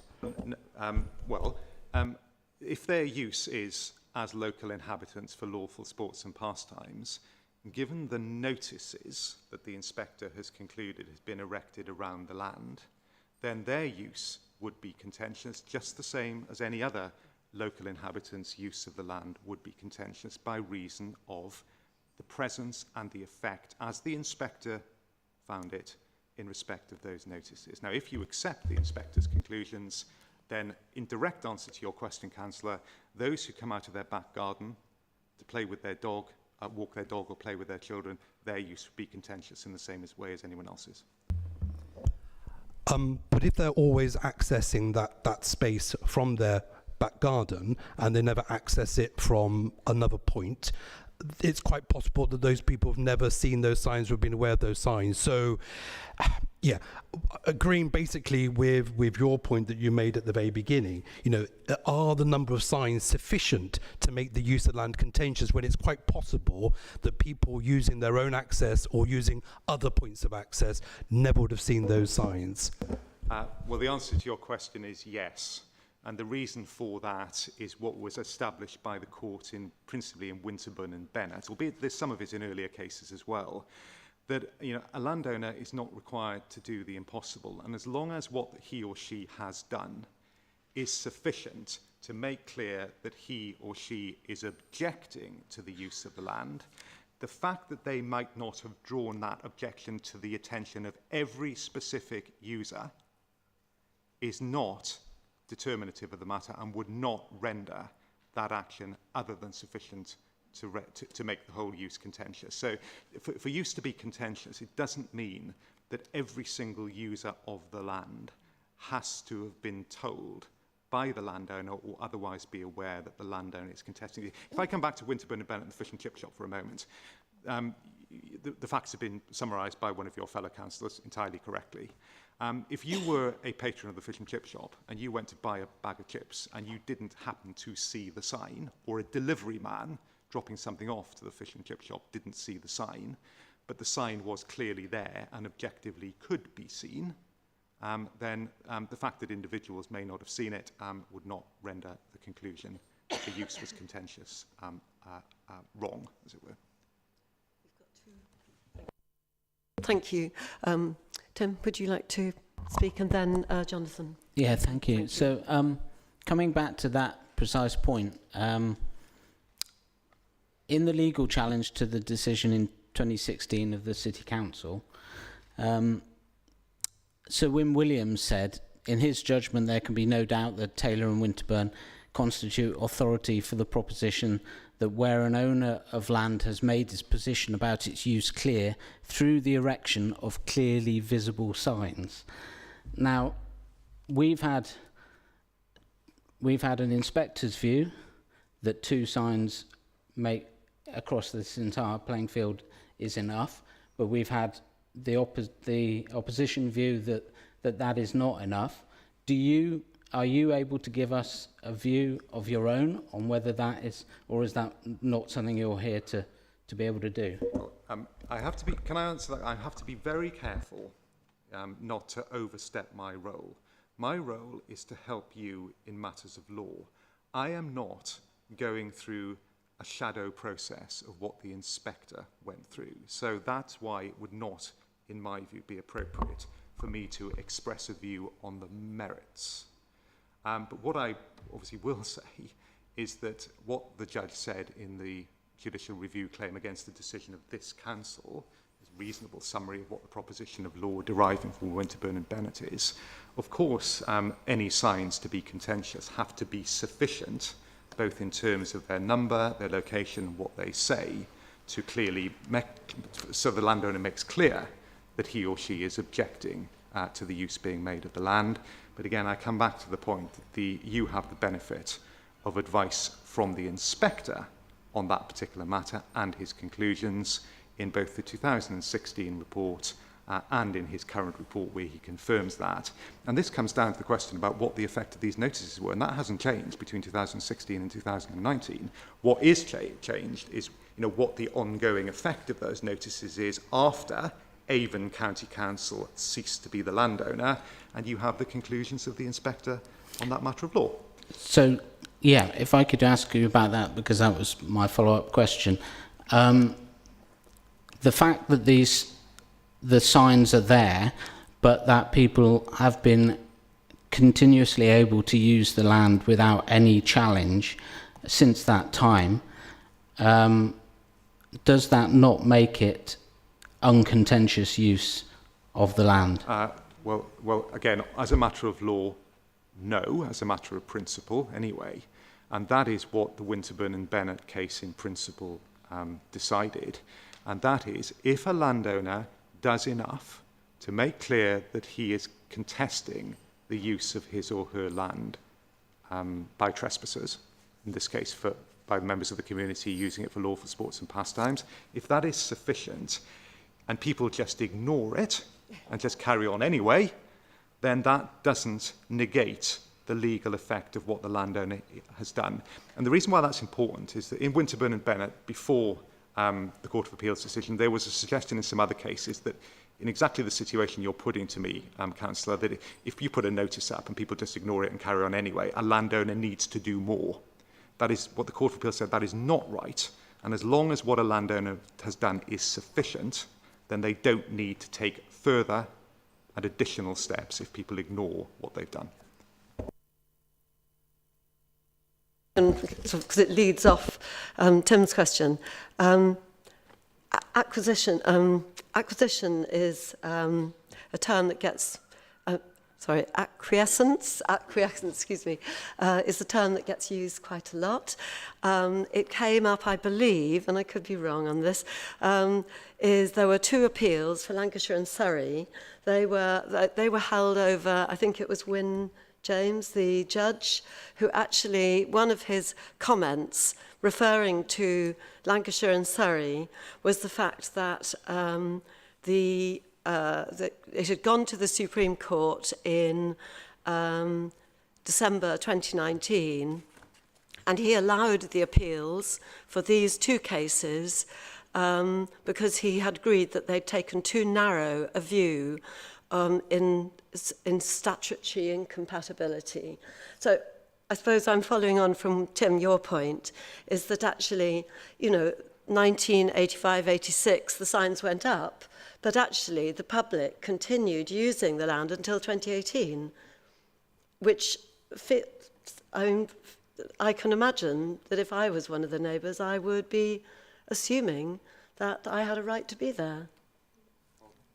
There are just a number of points arising from that. As far as the Lancashire and Surrey cases are concerned, I think what's being referred to is the decision in the Supreme Court in 2019. Now, that deals with a very different point to use as of right. That's dealing with statutory incompatibility, which is obviously not a matter that the inspector said was a basis for rejection, albeit it is a matter pursued by some of the objectors. With regard to acquiescence, I mean, that is a term that is used frequently in the cases relating to use as of right. And acquiescence essentially is where a landowner knows that people are trespassing on his or her land, and he does or she does nothing about it, so just tolerates it. And acquiescence is consistent with use as of right. But where a landowner has taken action to make clear that they resist the use, such as putting up a notice, then that would not be consistent with acquiescence, because they're not acquiescing in terms of the use of the land. But and they in had a terms big of gap, in didn't terms they? of your in terms of your point about the gap in time, the notices plainly were put up in the mid-1980s. They remained in place, as the inspector has found. The inspector found that they were sufficient in number, location, visibility and terms to render use contentious. And the fact that they have been there for a long period of time and people have ignored them for a long period of time does not negate their effect. And nor does it require the landowner to do more. And and that really is the principle that was established and confirmed in the Winterburn and Bennett case. Thank you. Can we go on to Jonathan? Thank you. Yes, the inspector in his report has referred to the Winterburn case, and it seems to me that the decision hinges on that. The application for TVG appears to have cleared a number of other hurdles, and it's whether or not it clears this hurdle, as I understand it. Are there any sort of lessons that we can draw from other cases besides the Winterburn case? I'm aware of the Betterment Properties case, where the sites seem to have sort of more in common with Stoke Lodge than the site in the Winterburn case, and I believe that that in that case the judge said that there must be clearly visible signs and not just one or two of them. So is it reasonable for us to take that case into account as well? Well, if I can answer your last question, the answer is yes. You need to be guided by all relevant case law, and the Betterment case that you refer to is relevant case law. I'm not aware of any other cases that impinge upon the issue beyond those that have been fully addressed in the inspector's report and in his subsequent note. As far as the Betterman case is concerned, I mean, that was a town or village green case. Winterbourne and Bennett was an easement, a right-of-way case. But the concept of use as of right is entirely common between the law relating to village greens and the law relating to private rights of way, which was under consideration in Winterbourne and Bennett, and no distinction can be drawn between those two authorities in terms of what they have to say about use as of right. Now, in respect of the point about the comments made in Betterment about the number of notices, their visibility, where they are, etc. I mean, those are fact-sensitive issues, and it really depends upon the nature of the land, the use made of the land, and where the notices were, etc. But you do have the inspector's conclusion here, as I've said, where he concluded and advised you, and the Commons Registration Authority accepted, that both the number, the location, the visibility, and the effect of those notices was sufficient to render use contentious. And it may be that in other cases a different conclusion would be reached, but you have a direct conclusion in this case. Chris. Thank you, Chair. I'm looking through the report and I just need some clarification on this legally, please. On 23rd of May 2013, the inspector issued a report recommending that the land should be registered as a TVG because he was in the view that all the statutory criteria had been met. Obviously, that's changed as time goes on. In 2013, was the same criteria used to grant a TVG as in later on, that was that same criteria used in not to grant it? Because obviously it's been granted. So the criteria haven't changed, but the inspector said that in 2013 that it should be a TVG, and that all the criteria had met. Had anything changed after that? Have the rules changed? Has the law changed? In answer to your question, have the statutory requirements changed? Then no, not in a material way. The legislation hasn't changed, but the way in which the courts have interpreted that legislation, and therefore how a Commons Registration Authority should apply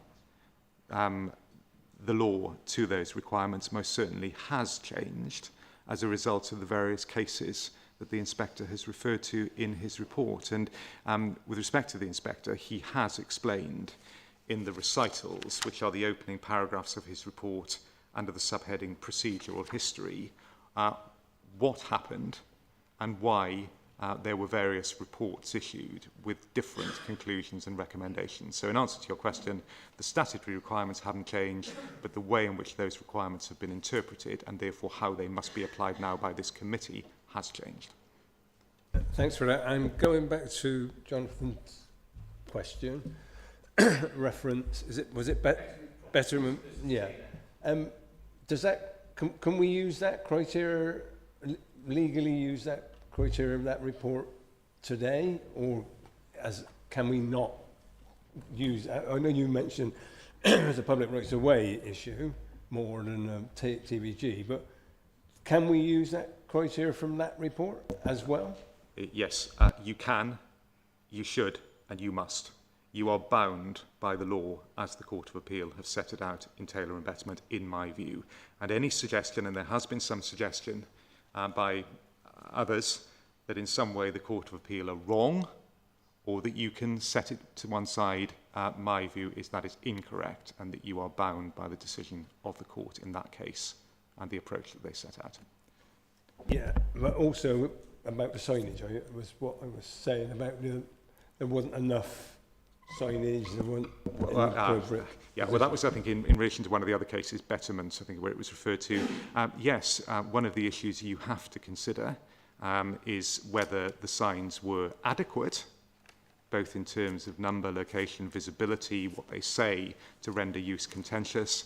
But that matter is a matter that has been addressed by the inspector in his reports, both in 2013, it was accepted by the Commons Registration Authority, and he has indicated that his view has not changed. It is important to bear in mind, of course, that the inspector, in his report into these applications was looking at some, narrow points that really were relevant to whether the position changed from what he had reported on the earlier application. And that was whether the notices continue to have effect. And he was also looking, importantly, at what the effect of the school and the city council as landowners' objection to that earlier application was. And leaving aside anything to do with the notices, the inspector also concluded and recommended to you that the fact that there had been an objection made by the city council and the school to the earlier application itself made clear that they were contesting use. So even if there may be some consideration of whether the inspector was right about the effect of the notices, the committee shouldn't lose sight that there was another and different and self-contained reason why the inspector concluded in his reports on these applications that the use was not as of right and it was contested. That's because of the reaction of the city council and the school to that earlier application, which they resisted and objected to. So that's another factor that it's important the committee doesn't lose sight of. Thank you very much. Thank you. Tim, I know you're next, but I'm actually going to ask Philippa to go ahead because she hasn't spoken very much. And can I just say that I think, committee, we need to start thinking about a motion that we can vote on. Okay. Thank you. This is just a question that might be a stupid question. Apologies if it is. But how do we... So the Winterbourne case and the Betterman versus Taylor case sort of came to opposite conclusions, really. Is that correct? No, but go on. Well, how do we know which to give more weight to?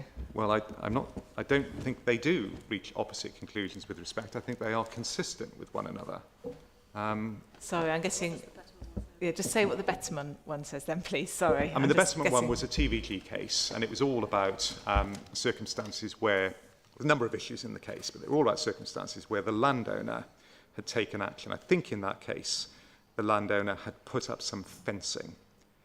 And people had been using the land for some time for recreation. He put up some fencing, and people took the fencing down, and people just walked through the gap and carried on using it.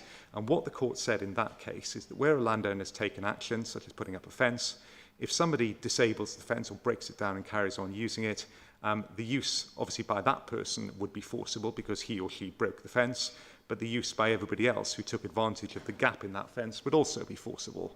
Now then, Winterbourne and Bennett followed on from that, dealing with a very different factual situation, but made the same point. If a landowner does enough to render use contentious, he doesn't need to do anything more. He doesn't need to do the impossible, and as long as he or she has made their position clear, then that would be sufficient to render use contentious. So there's no inconsistency in those cases. Thank you. Tim, and then John. Yeah, can I ask you a slightly different thing about this issue of the landowner statement? As I understand it, in 2018, the school asked Bristol City Council to issue a landowner statement, which it declined to do. Did Bristol City Council prove its awareness of ongoing as of right use by declining to issue that landowner statement? I'm not sure I understand where that question is going. I mean, if the proposition you're putting to me is that there was a request to make a statutory landowner statement from the school to the city council as landowner, and that was declined, whether you can draw any conclusions from that, I think it's very difficult to draw any conclusions from that are relevant to the determination of this application. I mean, if a landowner had issued a statement, then that would have been very significant and probably would have meant that an application could not succeed. If the landowner did not make that statement, then absent a very clear indication as to why the landowner decided not to do that, then it's difficult to see how that could really be of any particular materiality in terms of the issues that you are grappling with. So you can't read anything more into that? Yeah, on what you've put to me, no, I don't think you can. That would be my advice to you. Thank you, John. Can I say, I think that we should start talking about the motion in 5 minutes. I'm happy to do that. I just want to say a few things about betterment properties, if I may, though. We've got council training notes which say that betterment properties is a leading case and the signs were deemed to be sufficient in number and location and sufficiently clearly worded to bring home to the knowledge of any reasonable user. And in the judgment, and I'm quoting here the judgment of Judge Morgan, I think it is, repeated by Lord Just Carnworth, Sullivan and Patton, as to the location of the signs, there is sufficient evidence that they were clearly visible signs and not just one or two of them. And I think that is a bit different from the Winterburn case, if I may say so. With the greatest respect to my learned colleague, I think Betterment Homes is a little bit different.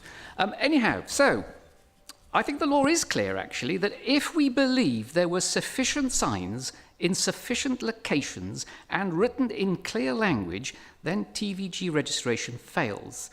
However, the inspector is clear that he asks us to consider and interpret the specific facts of Stoke Lodge playing fields versus the cases that he's quoting. In my view, there were simply not sufficient signs to ensure that the users of the land were aware that they were doing so unlawfully, contentiously, rather than as of right.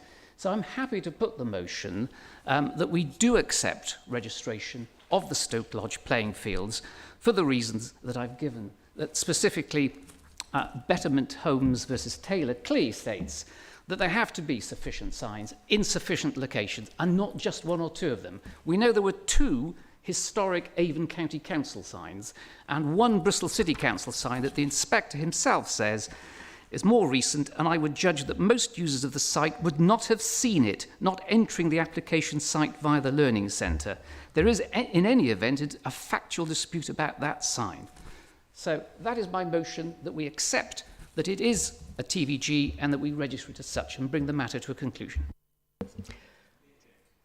Thank you very much, John. Yes. Sorry, could I raise just one matter? As I've indicated, if the committee are minded to reject the inspector's recommendation, then they will need to give very clear and legally sound reasons for doing so. Can I also just indicate, as I've sought to emphasise on a number of occasions, there were 2 reasons why the inspector recommended or concluded that the use of the land was contentious for the purposes of the current applications. The first was the ongoing effect of the notices based on his conclusions as to their location, number, sufficiency and what they said. And secondly was the response of the landowner and the school to the earlier TVG applications. And plainly, the committee does need to grapple with both of those aspects of the inspector's recommendation if it is going to reject it. Thank you. Andrew. Thank you very much, Chair. Yep. Obviously, I'm not a lawyer, and it is hard to disagree with legal advice and the conclusions that a legal document, a legal report reaches. However, disagree with it, I do. Obviously, the key issue is whether the signage was sufficient to render the use of the land contentious rather than as of right. And my conclusion is that it was not. Regarding the dozens of statements from members of the public, it is clear that many people use the land for decades without being aware of any signage, and I have no reason to doubt the veracity of those statements. So Stoke Lodge, with its numerous entrances and exits, with its well-worn footpaths, with its users having never been challenged or questioned as to why they were using the land by ground staff, and with the provision of infrastructure such as waste bins. And given the size of the land in question, it is clear to me that a small number of signs, 2 signs, erected by an extinct authority were not sufficient to render the use of the land contentious. So I would like to second Councillor Galandris's motion. Thank you. Thank you, Andrew. Jude, and then Tim. I wanted to ask Douglas another question, actually, for, putting aside, in a way, contentiousness and just going back to a kind of basic I'm looking at Andrew here, kind of commonsensical view of what seems to have happened. And, you know, we've got 286 pages of legal stuff here. I want to talk about, or ask you about, on page 92 of our document, there's two kind of conflicting, I think they are conflicting pieces. There's one that says God Manchester Town Council versus Secretary of State for the Environment, where it says, you know, there may be a notice which says no right of way, trespassers will be prosecuted. Nevertheless, for 20 years, members of the public may have ignored the notice and used the way openly and apparently in the assertion of a right to do so. Their user will satisfy section 31(1) of the use of public was as of right. Now, I think, you know, our colleagues here on this side are coming from a place of that, aren't they, which says that even though there were signs, we've been doing this for over 20 years, well, actually over 70 years, for, you know, a very long time in our cultural and our neighbourhood memory. So how is that not relevant to this, if you see what I mean? So it's item 73. So there's one where they say the user will satisfy section 3 that it is as of right, and then there's a second one that says if you put up a trespass sign, it's not as of right, and the correctness of these two statements has never been doubted. And I feel that we are in this situation here. It's about kind of getting those rights over 20 years just by general, you know, if those signs had fallen over right at the beginning, we dare say we could assert that the council wouldn't have put them back up because they weren't paying any attention, they were acquiescing, all the rest of it. The fact that they've stood the test of time, you know, on one level is there, but it's not affecting what people do. It's not the reality, because the law is not the reality, is it? I suppose that's where I'm going with this one. The law is, it can sometimes try to form our reality, but it's not our reality. Well, the law is what you must apply, as the courts have indicated the law to be. Can I just answer directly your point about the God Manchester decision? And I think it's also the Beresford decision in the House of Lords that you had in mind. Yeah. The inspector has dealt with these points in his report at paragraph 37 and 39, and then gone on to explain that those comments were what's called obiter, so they weren't central to the outcome in either case. And the law since has moved on by the decision in particular in Winterburn and Bennett, which the inspector indicates is the current definitive statement of the law which you must apply. And albeit here I'm not seeking to trespass on the inspector's conclusions, what I can say, and I'm prepared to say, is that in that respect, in my view, the inspector is entirely right. And the Winterburn and Bennett case is the correct and current statement of the relevant law. Thank you. Tim. Yeah, so addressing your second point about the 2016, was it, conclusion of the, you know, the public inquiry. So we have to make a determination on whether we believe that enough people were aware of that inquiry even taking place for it to influence their decision about whether they were going onto the land as of right or not. Is that a fair conclusion? Well, you have the inspector's analysis of this in his report in the series of paragraphs after paragraph 149. I mean, he clearly has concluded that the school and the landowner's objection to trespassory use of their land was clear and apparent from their objection to the earlier application, and that there was sufficient public knowledge of that application, the circumstances of it, and the landowner and the school's objection, such that that in and of itself demonstrated that the use was being contested. And that's the conclusion that the inspector reached. And if, as with the other matters, if you are minded to reject that conclusion, you will need to provide clear and legally justifiable reasons for doing so. Yeah, so we would need to state that we didn't believe that enough people were aware of what was going on in that inquiry. But what about the fact that the council actually decided to allow the TGV as a result of that inquiry? Could that also not influence people in believing that they were able to continue to use the land? Well, you have to be a little careful there, Councillor, because that decision was obviously the subject of a judicial review claim to the High Court and was held by the High Court to be unlawful, leading to the decision subsequently on redetermination to accept the inspector's recommendation. But you have to look at the whole circumstance relating to that earlier application. And it was the subject of an application. It was publicly consulted on. As the inspector indicated, it was the subject of a lengthy public inquiry. And again, as the inspector has indicated, on the information that he had before him in the context of these applications, it demonstrated that the position of the landowners as it was taken in respect of that earlier application and at the subsequent public inquiry was widely disseminated to the local community. Now, again, if you are minded to reject that, you need to give full reasons as to why you disagree with the inspector's conclusions in that respect.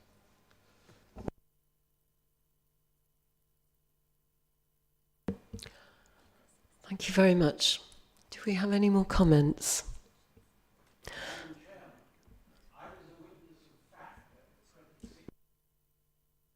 I'm very sorry, you're not allowed to speak.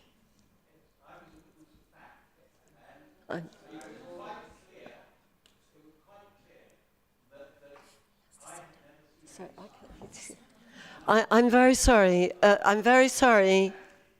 I understand you feel very emotional about these things, but that was the decision, and you had information that told you very clearly. Okay, we have a motion.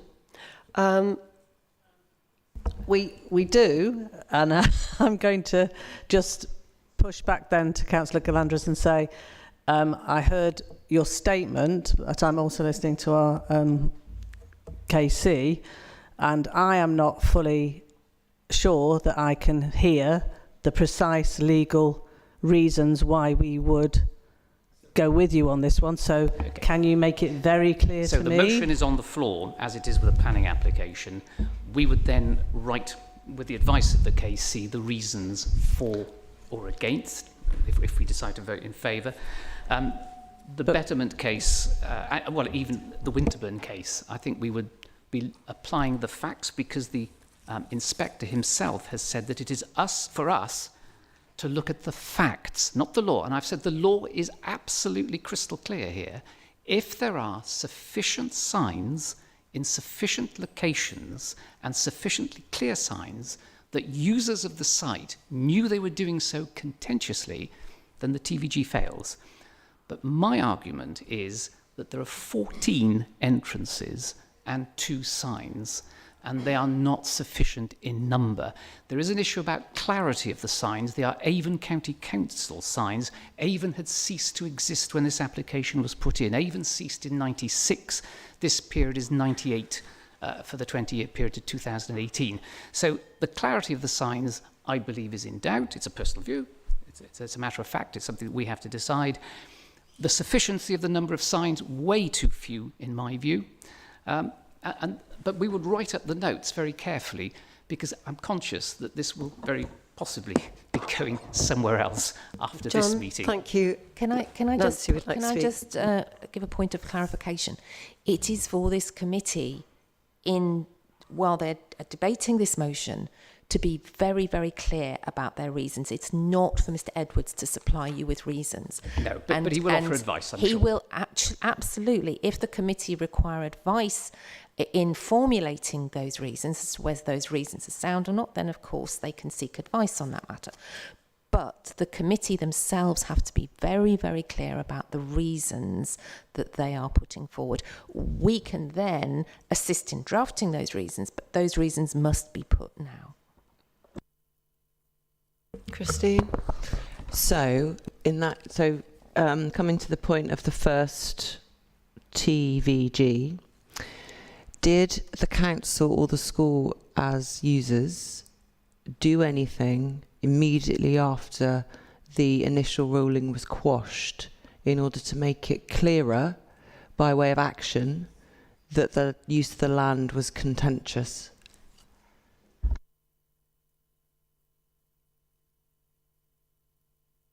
Would you like to reply, Mr. Edwards? I'm just cautious. Before I say something incorrect as a matter of fact, I'll just need to check that. I don't believe, other than, as I understand it, the school... Just give me a moment.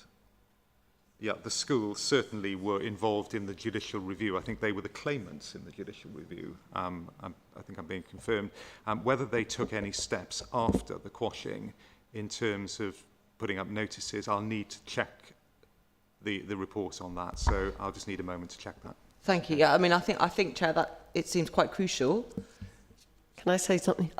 I'm fairly sure it was 2018 that the signs went up. So, in fact, we had 2 years when they did nothing.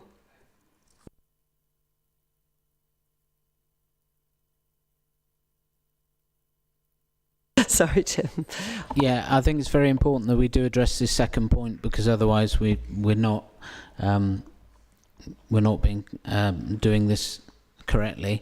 My contention would be that there have been many public inquiries in this city that huge majority of citizens have been completely unaware of. I'm thinking myself of the Brislington Meadows public inquiry, which was mentioned earlier, which is in my ward, and many people completely unaware that inquiry took place or what the resulting judgments were. So I would contend that the fact that a public inquiry took place is not advertising to the majority of people who use the space that it's contentious. That would be my argument if we were to go down that route.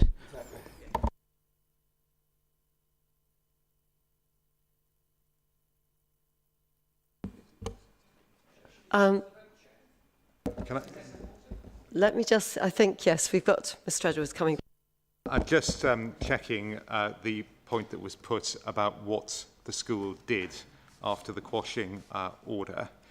Just as a sort of rewind to that, it has been confirmed to me, my understanding was correct, that in terms of the claim for judicial review, that was brought by the school and they were successful. Plainly, the matter then came back to the committee. At that point, the school can be deemed to have maintained their objection to the application and the fact that they were therefore contesting any ongoing use.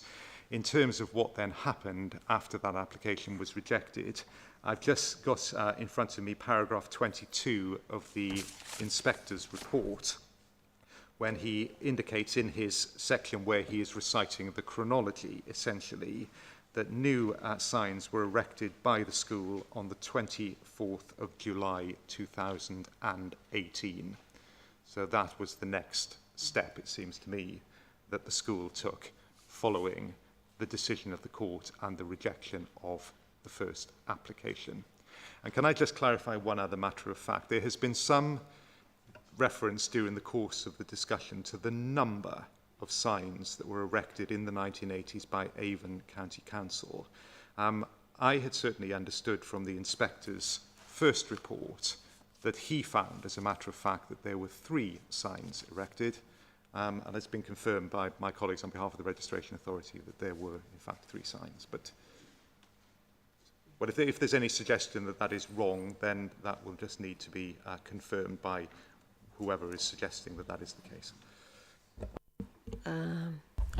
I believe there were 3 signs. Bristol City Council replaced one of those, but in an area that most people would not have accessed the thing. So you can take that as read that even the sign that was put up by Avon County Council was in the same place, and therefore a place that most people would not have seen it because it was accessed through the learning centre, I believe. Yeah.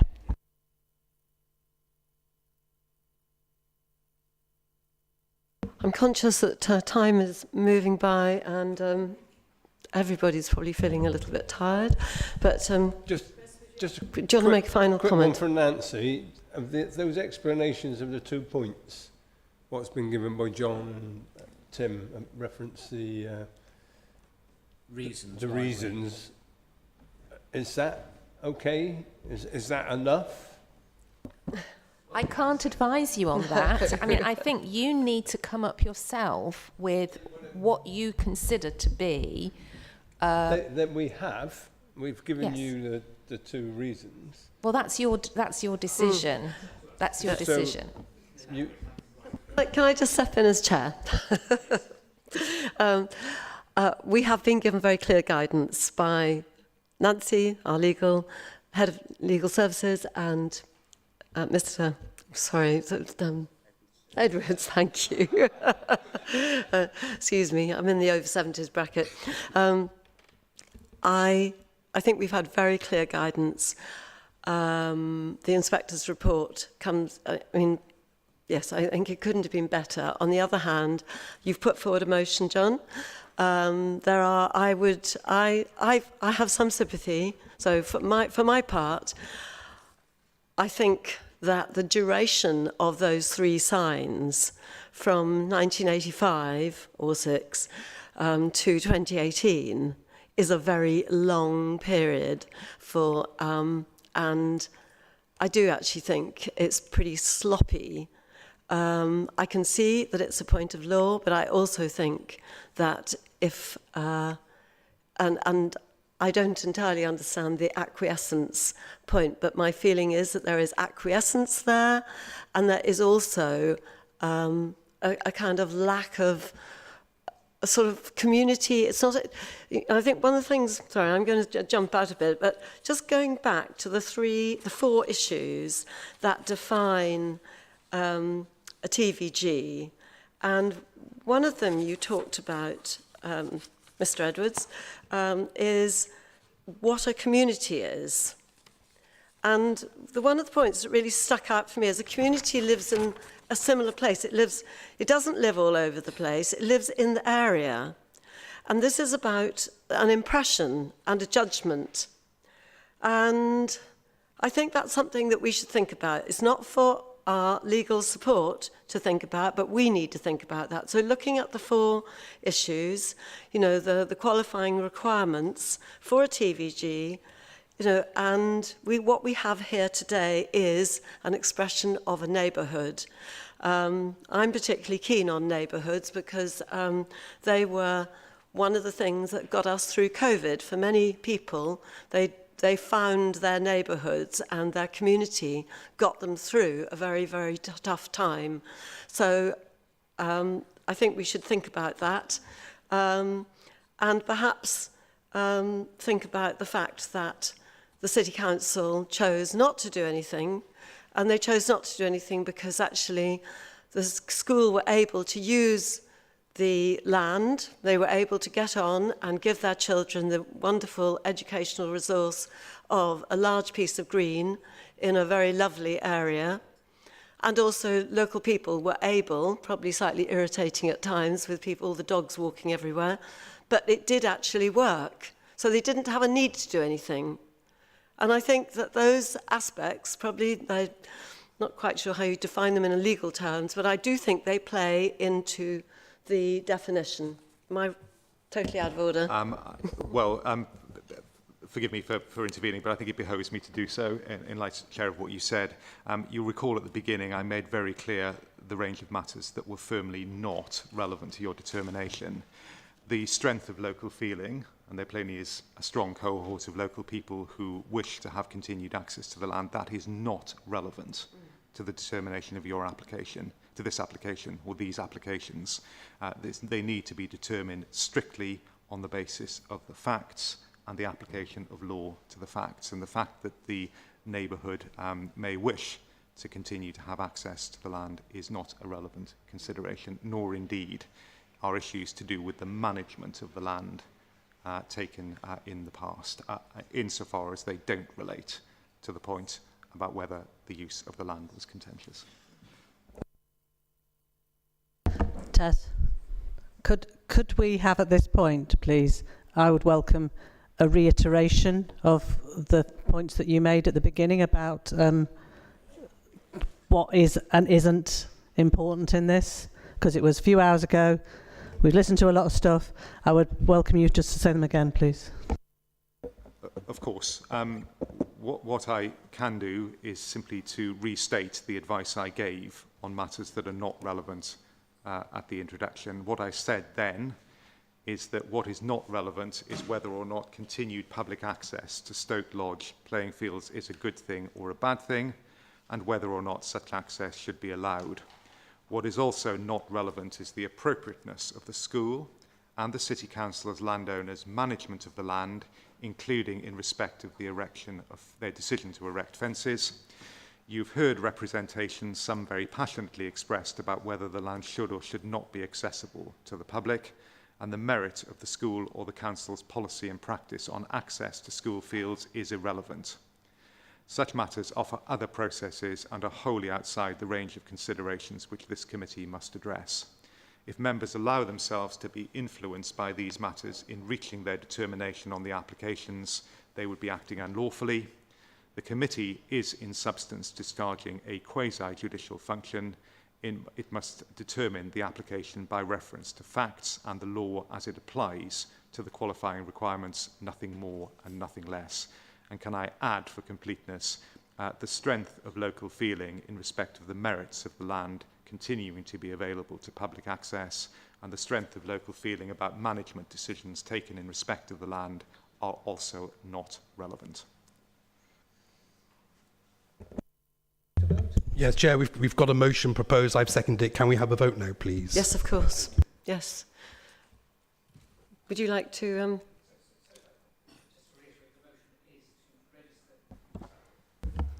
The motion is to register the land as a town and village green, and I believe somebody's going to second it. So it's to vote. Thank you, John. I think we'll do it by, if we can go round. I'll call your name and to put your hand up. And as the mover, I'm obviously in favour. Before we do that, when you're going round, can you please give your reasons so that we can record those? You can't give your reasons after you've voted, so please, can we make sure that we are giving reasons within, taking into consideration the legal advice that you've been given as John, to what's relevant and what isn't relevant. Hang on a second. Philippa, is it a quick one? So it's just, I need this information before I can decide what to vote. Just in respect to the second point about knowing you going to the land was contentious after the fences were erected. So they erected the fences on the... It's not relevant. It's after the application period. But I thought the application was the 14th of September. No, 2018 the fences went up. This period is before the fences went up. It's about the public inquiry. Hang on a sec. Do you think we can just let Philippa say her question, and then we've got the legal team here to give her the reply? I just don't want to get this wrong. I thought the application went in on the 14th of September 2018, and the fences were 7 weeks before that. 28. Sorry, I don't think you know the answer. I'm getting muddled up. Sorry. What is the period covered for the 20 years? I think that's what Philip, what you're looking for. The 20-year period. When does it start? When does it finish? Is that your question? Well, the fences were erected on the 24th of July 2018. Yes. 2019. Okay, that's fine. Sorry. So this is wrong then in here. Oh, those are signs. Okay. New signs. Sorry. Okay. Yeah, I can't read. Sorry. Can we just confirm, because I'm actually hard of hearing, what's that date, Philippa? I made a mistake and read the thing wrong. Sorry. Is that 24th of...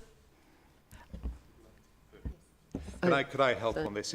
I'm going to just repeat a matter that I said in the opening remarks when I identified the qualifying requirements, and I came to requirement 4, which is the length of time the qualifying use is required to take place and to be demonstrated. And there is a difference between the 20-year period for the two applications that are before you. In the case of Ms. Burgess' application, the 20-year period is the 20 years ending on the 13th of September 2018. In the case of Ms Welland's application, the 20-year period is the period ending on the 24th of July 2018, that being the date, as I understand it, on which the school erected some further notices on the land.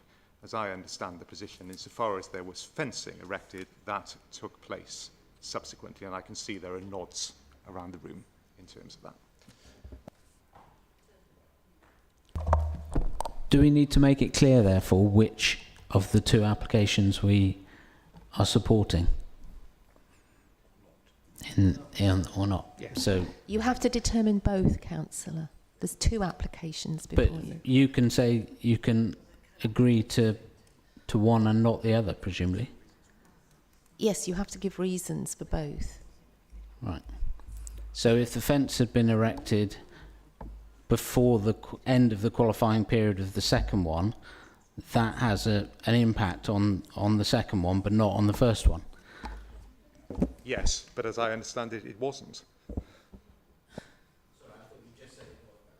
Because I said the opposite, it wasn't, as I understand it. I mean, as I understand it, the fencing was erected after the 24th of July 2018. That is after the end of the qualifying period for both applications. Sorry, I thought you said the first one, the qualifying period was September 2018.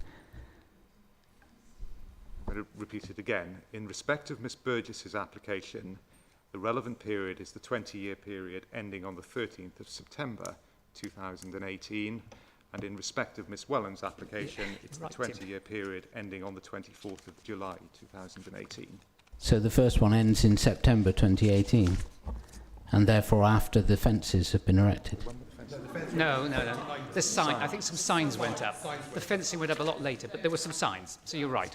So you're right. Yeah.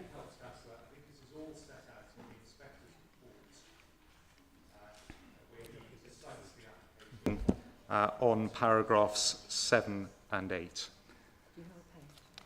I don't have the pages. It's the Inspector's Report, paragraphs 7 and 8.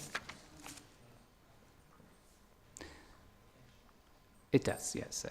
So my recommendation relates to Miss Welland's application, which ended in July before any signs or anything else went up, just for clarity, and then we can deal with Miss Burgess's afterwards, I guess. So the motion is laid out to support the TVG registration. The reasons why, the simple reason that there were not sufficient signs to ensure that the users of the land were aware that they were using the land contentiously. The council took no definitive action to dissuade people from being on the land, which clearly they would have done if they were being serious. The inspector himself talks about acquiescence in his 2013 report. It's clear from the Betterment Homes case that there need to be more than one or two signs to render the case successful. I'm happy once we've taken a vote, I will put it in written format because I think it clearly needs to be in written format. But those are the clear reasons why. And I'm looking for a seconder. We have a seconder. And I guess it's open to vote. Did you want to go round? Sorry, John. I think when councillors are seconding and voting, if they could give any additional reasons, if they do have any, then and also in relation to both applications, or do you want to take the one application first? One at a time. And we'll then take Miss Welland's first. So this one you're talking about is Miss Welland's application. Miss Welland's, which ends in July before any signs went up. So can I ask then that when members, so the seconder gives reasons, and also when you're voting, you give your reasons. Thank you. Yeah, so basically my reasons are the same as Councillor Galandras. As I mentioned earlier, I don't think two signs are sufficient in an area of land that's 20 to 23 acres and has numerous entrances and exits, land on which people have freely been able to use it and have never been accosted to say they can't use it. The fact that signs are only on two locations, and there are many other locations where people can enter and leave, and I believe the statements we had from the public that they were not aware of signs, and absolutely that. So that's the reason why I second the motion. So it's the insufficiency of the number of signs. Thank you very much. Christine, would you like to tell us how you're going to vote and your reasons why? I'm going to vote with the motion, but in addition to what's already been said, the inspector himself, when he spoke about the Bristol City Council sign being replaced, accepts that if people came in at that entrance, they would, unless people came in at that entrance, they wouldn't see it. That also has to apply to every other entrance to Stoke Park. And if there's only 2 other signs, in my view, it is not possible that if you came in a different entrance, you would see the sign. Councillors, can I also remind you that there are actually 2 matters raised by the inspector, and you need to give reasons in respect of both. In terms of the cause célèbre or whatever, as Councillor Rippington has very ably said, whilst councillors are very much aware of public inquiries and we take a great interest in them, unfortunately, the largest swathe of our populace tend not to. So the idea that everybody who was using that site was aware of what was going on, I'm afraid, is absolute nonsense and fluff. I think the vast majority of users would not have been aware much was going on, to be honest. Jonathan. Thank you. I support the motion for the reasons already stated by the proposer and the seconder. I think that the signs were insufficient in terms of number and clarity, and they were erected by a long defunct authority. So I think that gives rise to doubt as to their continuing effectiveness. And I also agree that there wasn't sufficient knowledge within the public arena that the council would consider the use of this land to be contentious. So I support the motion. Thank you very much. Moving on to the other side, Jude. I don't support it. I have a great deal of sympathy for all sides of the argument, but I have read the reports, I've read all the legal documentation, I've listened very carefully to what Douglas had to say today, and I do not think that we can argue that the signs were not sufficient. I think it's been made really clear that the landowner did not need to make 100 signs available, and people may believe that they had a permissive right and it may have been given over a period of years, but I don't think it's acquiescence either. I'm very aware that I'm in a quasi-judicial position here, and I don't think we have enough reasons or enough legal arguments to go against the legal recommendations. Philippa?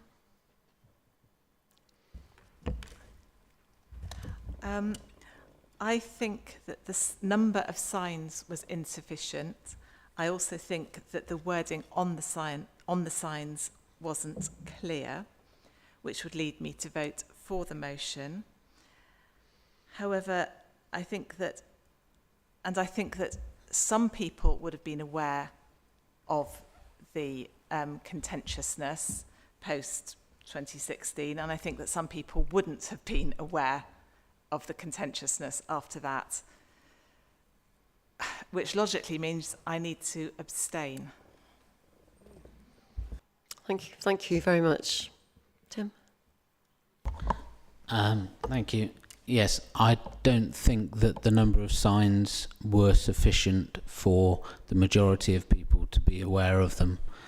And I also don't think that a public inquiry taking place in this place would have been sufficient for the majority of people using the site to be aware that there was contentious use of the site. So I'll vote for the motion. Thank you very much. And Chris? Thank you. We were asked by the inspector to look at the facts, and in my view, the facts, not being of a legal mind, although we greatly appreciate your advice, It was that there was not, the facts are there weren't enough signs and in the right positioning. And as we know, a public inquiry is not carte blanche to say that everybody would now know. So I will be voting on, for those reasons, in favour of the motion.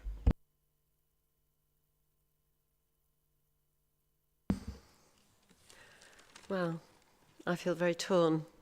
I think Mr. Edwards has given us very, very clear guidance, so I feel rather like you do, Jude, is that on the other hand, I also consider that 3 signs of a defunct community put up in the mid-1980s, pretty poor show on the side of the City Council, frankly.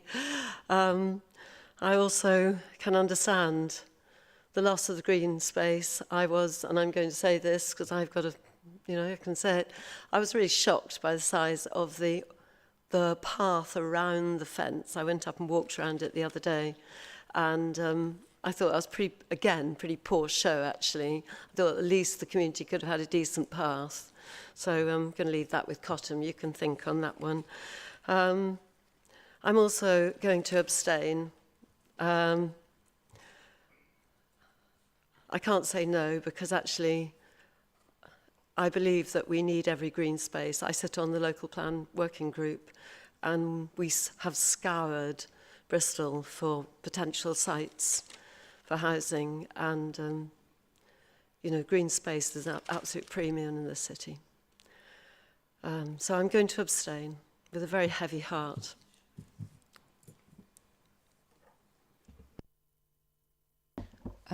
So you need to...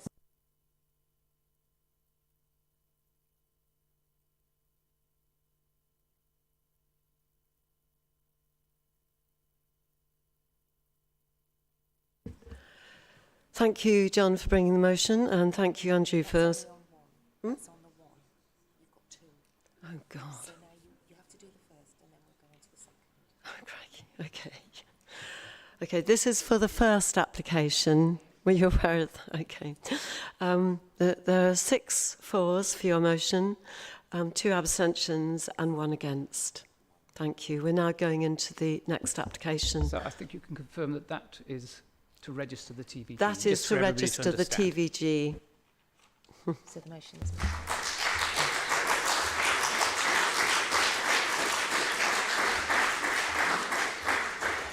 So, committee, you now need to consider Miss Wellham's application. Sorry, Miss Burgess. I'm sorry, Miss Burgess' application. So if we've had a vote and the vote has been accepted to register the site as a town of Village Green, surely it doesn't really matter what happens. You have to deal with it in any event, members, because it is an application before you. Yeah. Okay. Do we need a? Yeah, just so far as Ms Burgess's application is concerned, as has been confirmed, there's a slightly different qualifying period, and the qualifying period for that application ends later than the Ms Wellham's application. It ends in September, on the 13th of September 2018, which was after some notices, or a notice was put up by the school. The inspector has advised you on this at paragraph 166, that because the qualifying period extended beyond the erection of that notice, that he says it must be rejected for that reason. He indicates that he would have gone on to consider whether it could have been amended if it proved necessary to do so. But bearing in mind Miss Wellham's application dealt with a period that ended before the fence went up, the notice went up, forgive me, he did not need to consider any amendments. So if you are satisfied as a matter of fact that the notice by the school was put up on the 24th of July 2018 and that notice rendered any use subsequently contentious, then you must reject that application, but you do so in the context of having allowed the application by Miss Wellham, so the land would be registered as a result. Can I ask a question? At that point, how many signs did the school put up?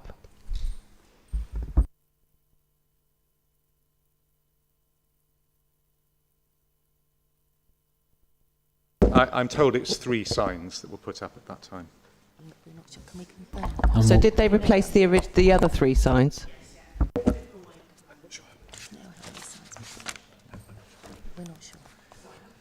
Yeah, in which case all the same things apply and we should vote in the same way.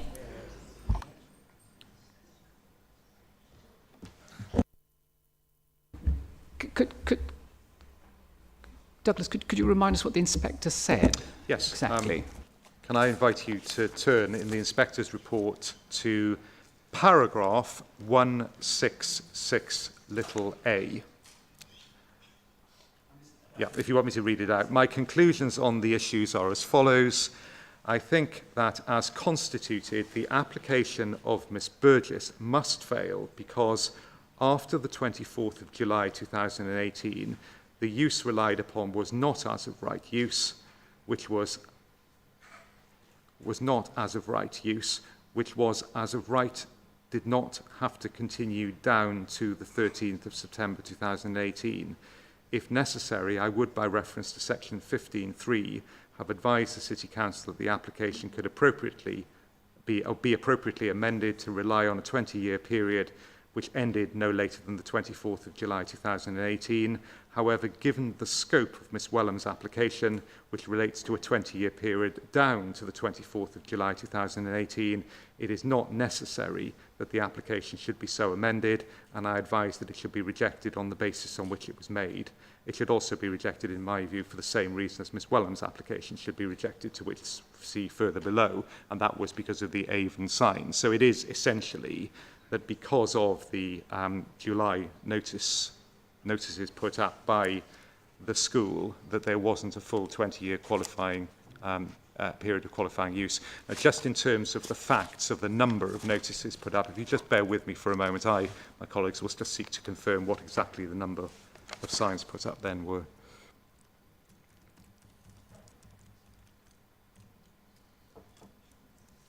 Let me just check that.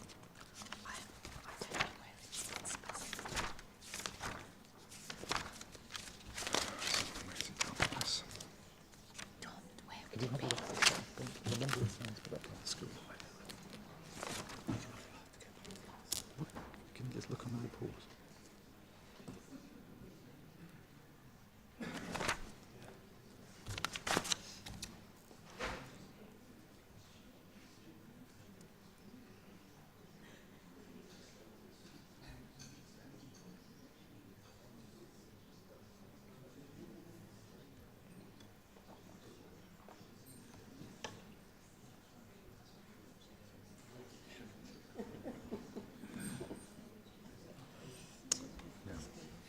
Says erected new signs. It doesn't say how many. Can I just clarify that because we have passed one, that the second one just doesn't lapse? Because it seems odd that we would be able to vote for both of them to pass. It seems an odd thing to do. If you've already voted for something to become a TGV, can you then vote for it again to become a TGV?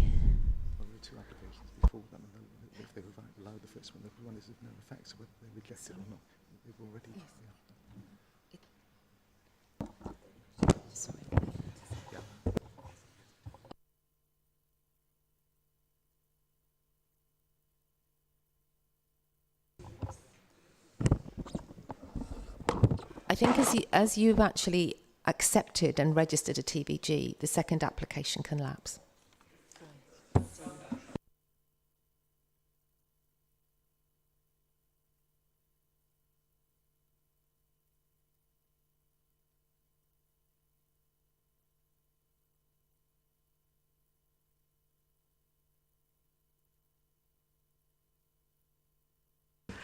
Thank you very much, everybody. I'd like to thank Mr. Edwards, our legal team, Nancy Rowlandson and Tom Durden, and our wonderful Steve Gregory for all his hard work, and to our councillors. And thank you very much for taking such an interest in the world around you.